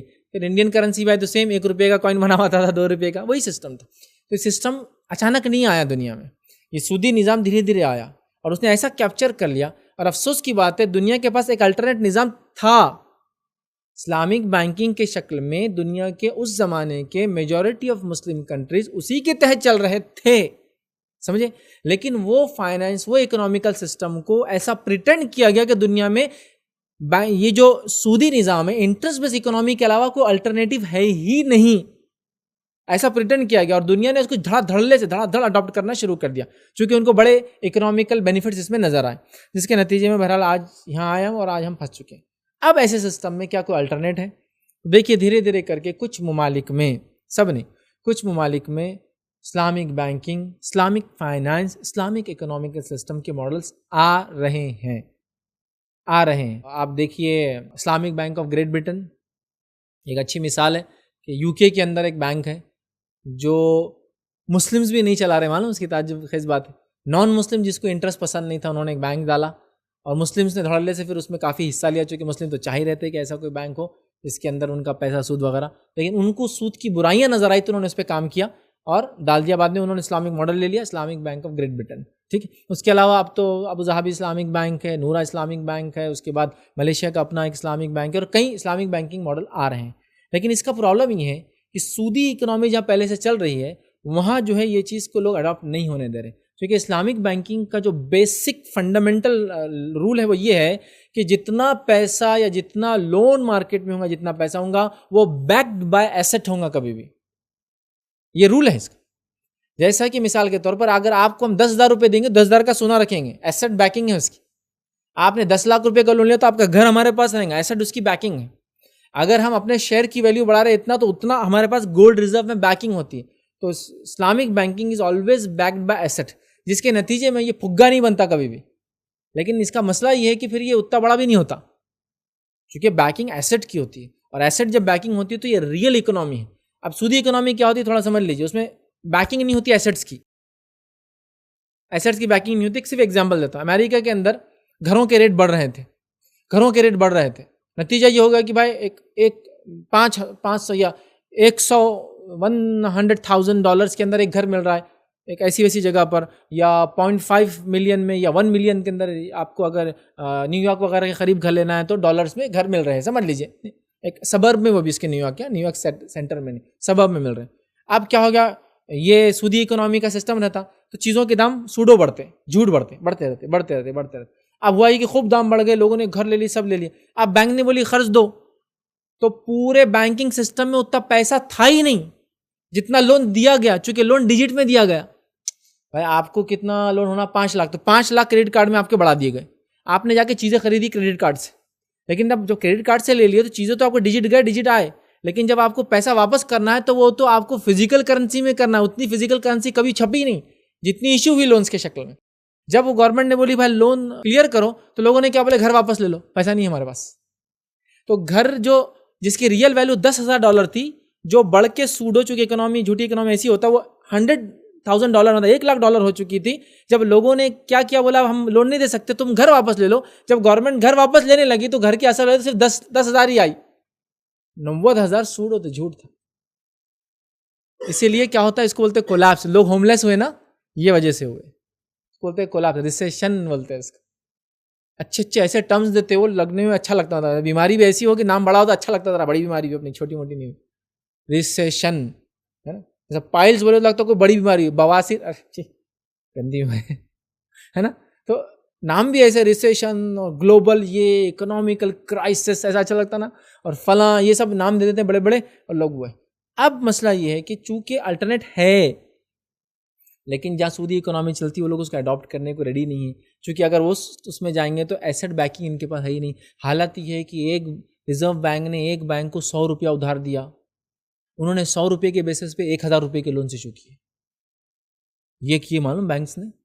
یہ ایسا فراڈ بینک کے علاوہ اگر کسی بھی مارکیٹ میں ہوں گا نا تو لوگ اس کو جان لے لیں گے کہ 1 لیٹر دودھ لا کے 10 لیٹر بنا کے بیچوں، کیا بولیں گے آپ اس کو؟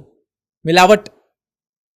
ہاں، 1 کلو آم کا رس ڈال کے اس میں پھر پیلا رنگ ڈالوں 9 کلو، اور آپ کو آم کا رس بول کے بیچوں، کیا بولیں گے؟ ملاوٹ۔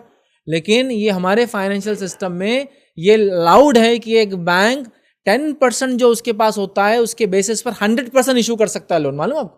چونکہ ڈیجٹس میں ایشو کرتا ہے۔ کریڈٹ کارڈ دے تو 2 لاکھ کے اتنے، کہاں دینا ایکچوئل پیسہ؟ لیکن کریڈٹ کارڈ جس نے لیا الٹیمیٹلی کبھی نہ کبھی اس کو ریئل منی ڈالنا ہے لا کر، پورا کولیپس ہوتا ہے۔ تو الٹرنیٹ سسٹم ہے، بٹ یہ لوگ اڈاپٹ کرنے کو تیار نہیں ہے، چونکہ آج جہاں یہ $100 بلین اور $200 بلین کی بات کر رہے ہیں، یہ بیکڈ بائی ایسٹ جب ان کا دیکھیں گے نا تو یہ 25% پہ بھی آ کے نہیں ٹکنے والے، اتنا لاس کریٹ ہوگا ان کو۔ تو یہ لوگ ریڈی نہیں ہیں اس کے لیے۔ اب ہم جیسے لوگ، عام لوگ کیا کریں جو ایسے ماحول میں رہتے ہوئے، کیا کریں اب یہ بینکنگ سسٹم میں؟ تو بہرحال ایسے سسٹم کو سب سے پہلے تو ہم دل میں برا جانیں، اللہ یہ صحیح نہیں ہے، ہم مجبور ہیں، اور پھر مجبوری کے اندر جو چیزیں آپ جتنی استعمال کر سکتے اتنی استعمال کریں، مجبوری میں جو کر سکتے کتنا کریں اتنا کریں۔ اور ہاں، جو انٹرسٹ وغیرہ آپ کو اس میں آ جاتا ہے تو میرا ایک تفصیلی اس کے اندر کئی بیانات ہے کہ انٹرسٹ کا پیسہ کیا کریں، آپ ان جگہوں پر اس کو خرچ کر دیں تو انشاءاللہ جس وہ پیسہ نکل جاتا ہے، اور کم سے کم اس چیز کو یوز کریں۔ جب بھی یوز کرے دل میں ایک برائی رکھے کہ اللہ اب ہم مجبور ہیں، اگر کوئی الٹرنیٹ سسٹم ہوتا جو سود کے خلاف، ہم اسلامک بھی نہیں بولتے، ہم کو سود نہیں چاہیے بس، پھر وہ اسلامک بھی ہو سکتا، کوئی دوسرے نان مسلم بھی بھائی ہمارے کھول سکتے جس میں سود کا سسٹم اگر نہ ہو، اور اسلامک چونکہ ایک مسلمانوں کا ماڈل آلریڈی ریڈی ہے تو کیوں پھر سے محنت کر کے بنانا؟ مطلب ایک ویل انوینٹ ہوگا تو ری انوینٹ کیوں کرنا ویل کو؟ یار ہے یوز کر۔ بہرحال اور دنیا میں اچھی بڑے لیول پر یوز بھی ہو رہا ہے۔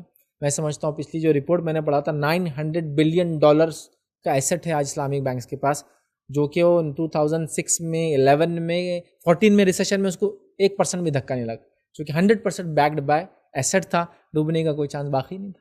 ٹھیک ہے، تو بہرحال تو ابھی ہم مجبور ہیں، تو مجبوری کی کیفیت میں جو آپ کر سکتے ہیں اتنا آپ کام کیجیے، اتنا فائدہ آپ اٹھا سکتے ہیں۔ اسی پہ اپنی بات کو ہم ختم کریں گے۔ وآخر دعوانا ان الحمد للہ رب العالمین، سبحان ربک رب العزۃ عما یصفون وسلام علی المرسلین والحمد للہ رب العالمین۔